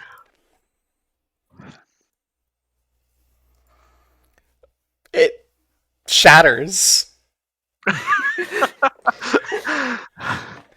For 10 a moment, times I 2 was. is 20, which is much more than 16. I thought Wow. this thing would be like a very hard fight. Especially with this thing growing to that proportion. I'm just gonna stop hitting things. I'm just gonna make things explode from now on. Yeah, so, turns out spending its entire time casting Enlarge did not save it. Nope. And it just crumbles into a pile of stone that begins to dissolve away into nothing. So maybe I shouldn't pick up weird eggs. Huh. Maybe. Shiyun is trained in Arcana. If Shiyun wants to, Shiyun can try to identify the rune that Shiyun saw from memory. Yeah. Bam. Okay.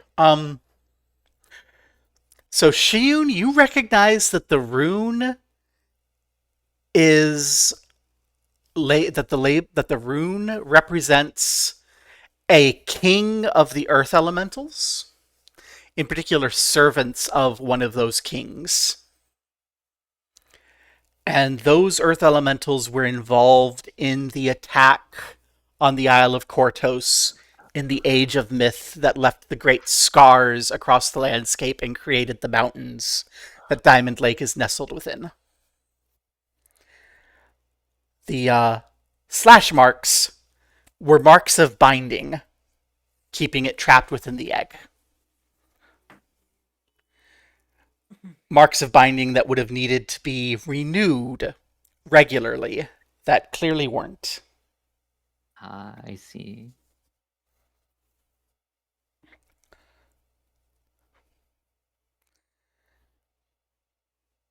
I'll let any implications of that dwell upon the player's minds.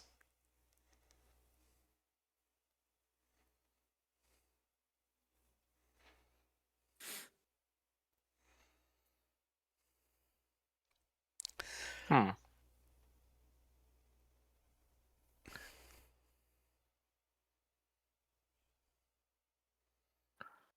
Maybe the wind people here fought against the stone people.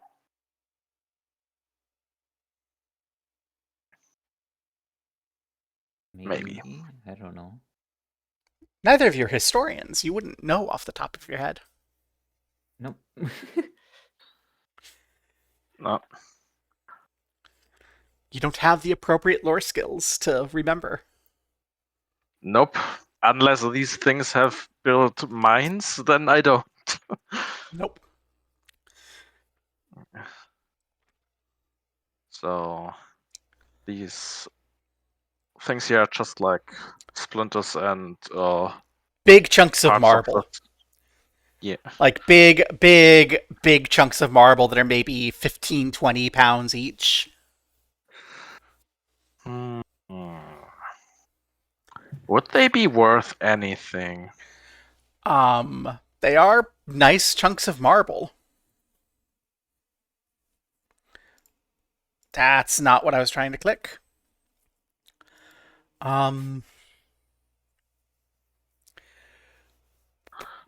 Go ahead and you can make a crafting roll to identify its value. Yeah. Ooh. I know stones. Yeah. So each of those 20-pound big chunks of marble is worth probably about 10 gold pieces to somebody. But these are, big chunks of marble, maybe like half of your height each. Oh. Yeah. Yeah, that's very big. They're very big, hard to carry. Yeah, but if we rent a cart and a donkey or something, then we could make quite some money off these rocks. Get a cart and a donkey and shove them into an elevator. I mean, I can also just carry every piece of marble one by one. Maybe with a sled or something. Yeah, let's think about that when we are done with eliminating all things dangerous in here. Yeah. Including Um, including. Yeah. Other than that, the tools in this room constitute a sculptor's workshop and allow you to make crafting checks to produce sculptures.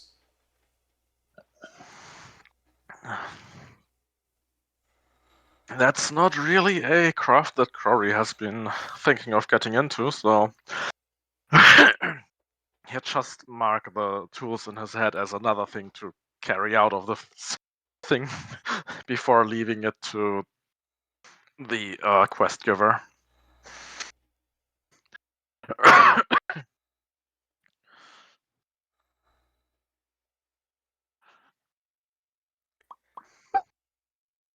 Beyond that, there's nothing of value in this room, Damn. or particularly threatening.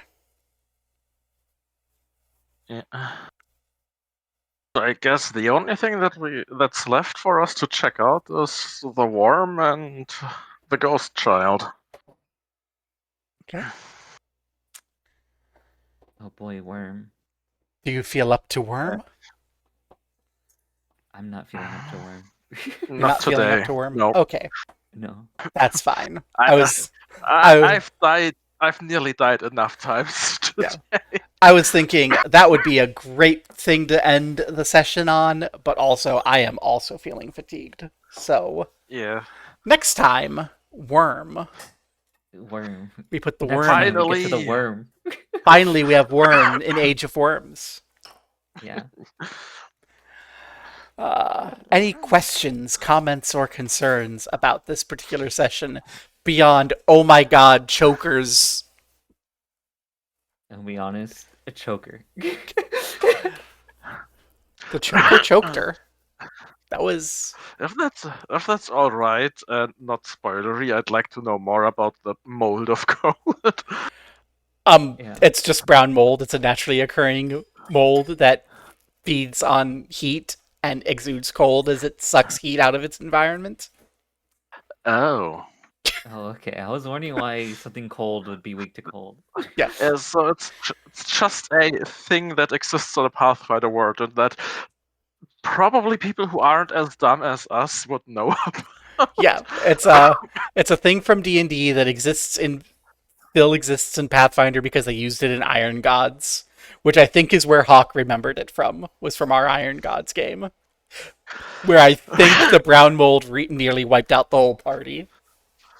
Oh.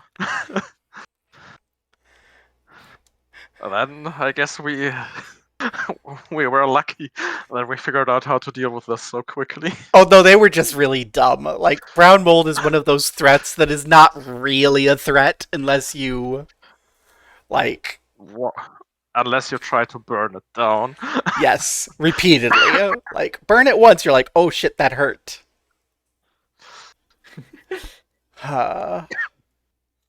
Yeah. So next time, prep for the worm, and then the worm, and then the aftermath of the worm. Finally, Age of Worm has worm. Age of Yes. Worms has worm. There's probably... It might not be the titular worms on account of that being plural. Yeah. It's one of them, maybe. And in the original D&D, this creature being like a brain thing associated with mind flayers that I had to change. Oh, I see. I'm like, oh, this has basically the same stats, but sensible for Pathfinder. Oh, it's a worm. That's cute. But yeah, I do feel like I should inform you that it is not intended to be associated with the Age of Worms. Worm. Okay. It's just a thing that has...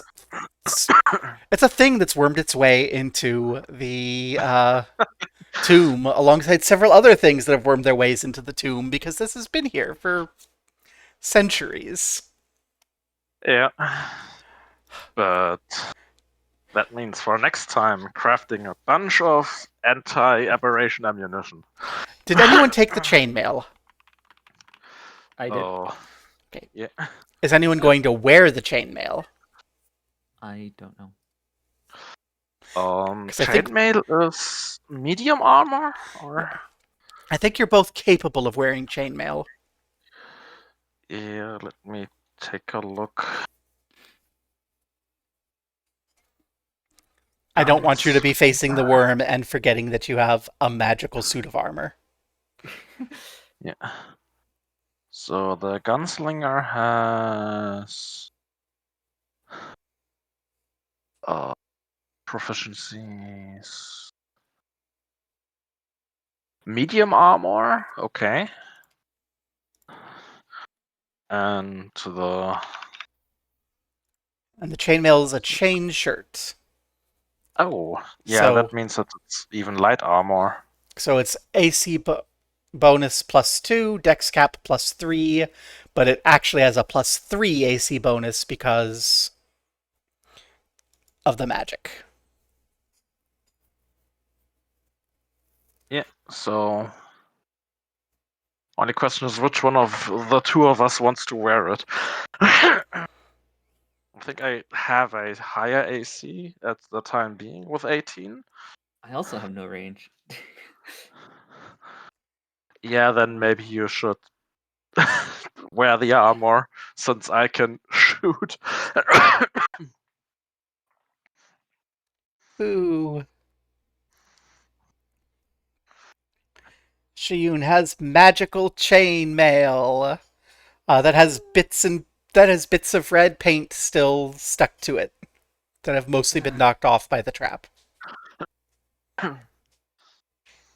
Stupid red paint.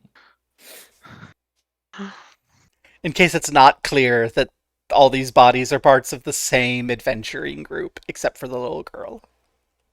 It was a large group. Yeah.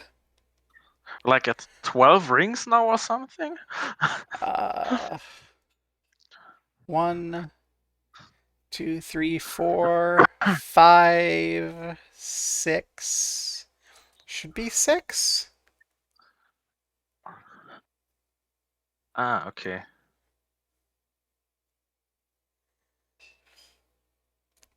Oh, where have I written that down? Yeah, 6 sounds fine. We have that gold ring with Featherfall, Yeah, and so then 5. So 4. So it should be 4 silver rings, the gold ring with Featherfall, and the ruined silver ring. okay, right. Yeah. And then all of the red leather armor that you've left there because. I already have leather armor, and mine is like not rotted for a while. Yeah. Yay.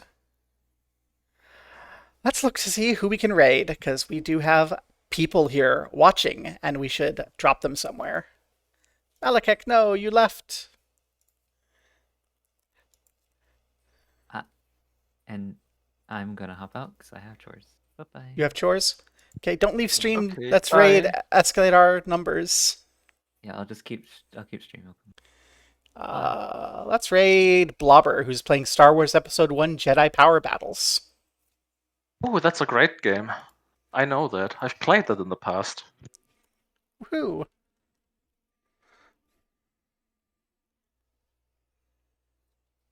Everyone in. Let's enjoy some Star Wars.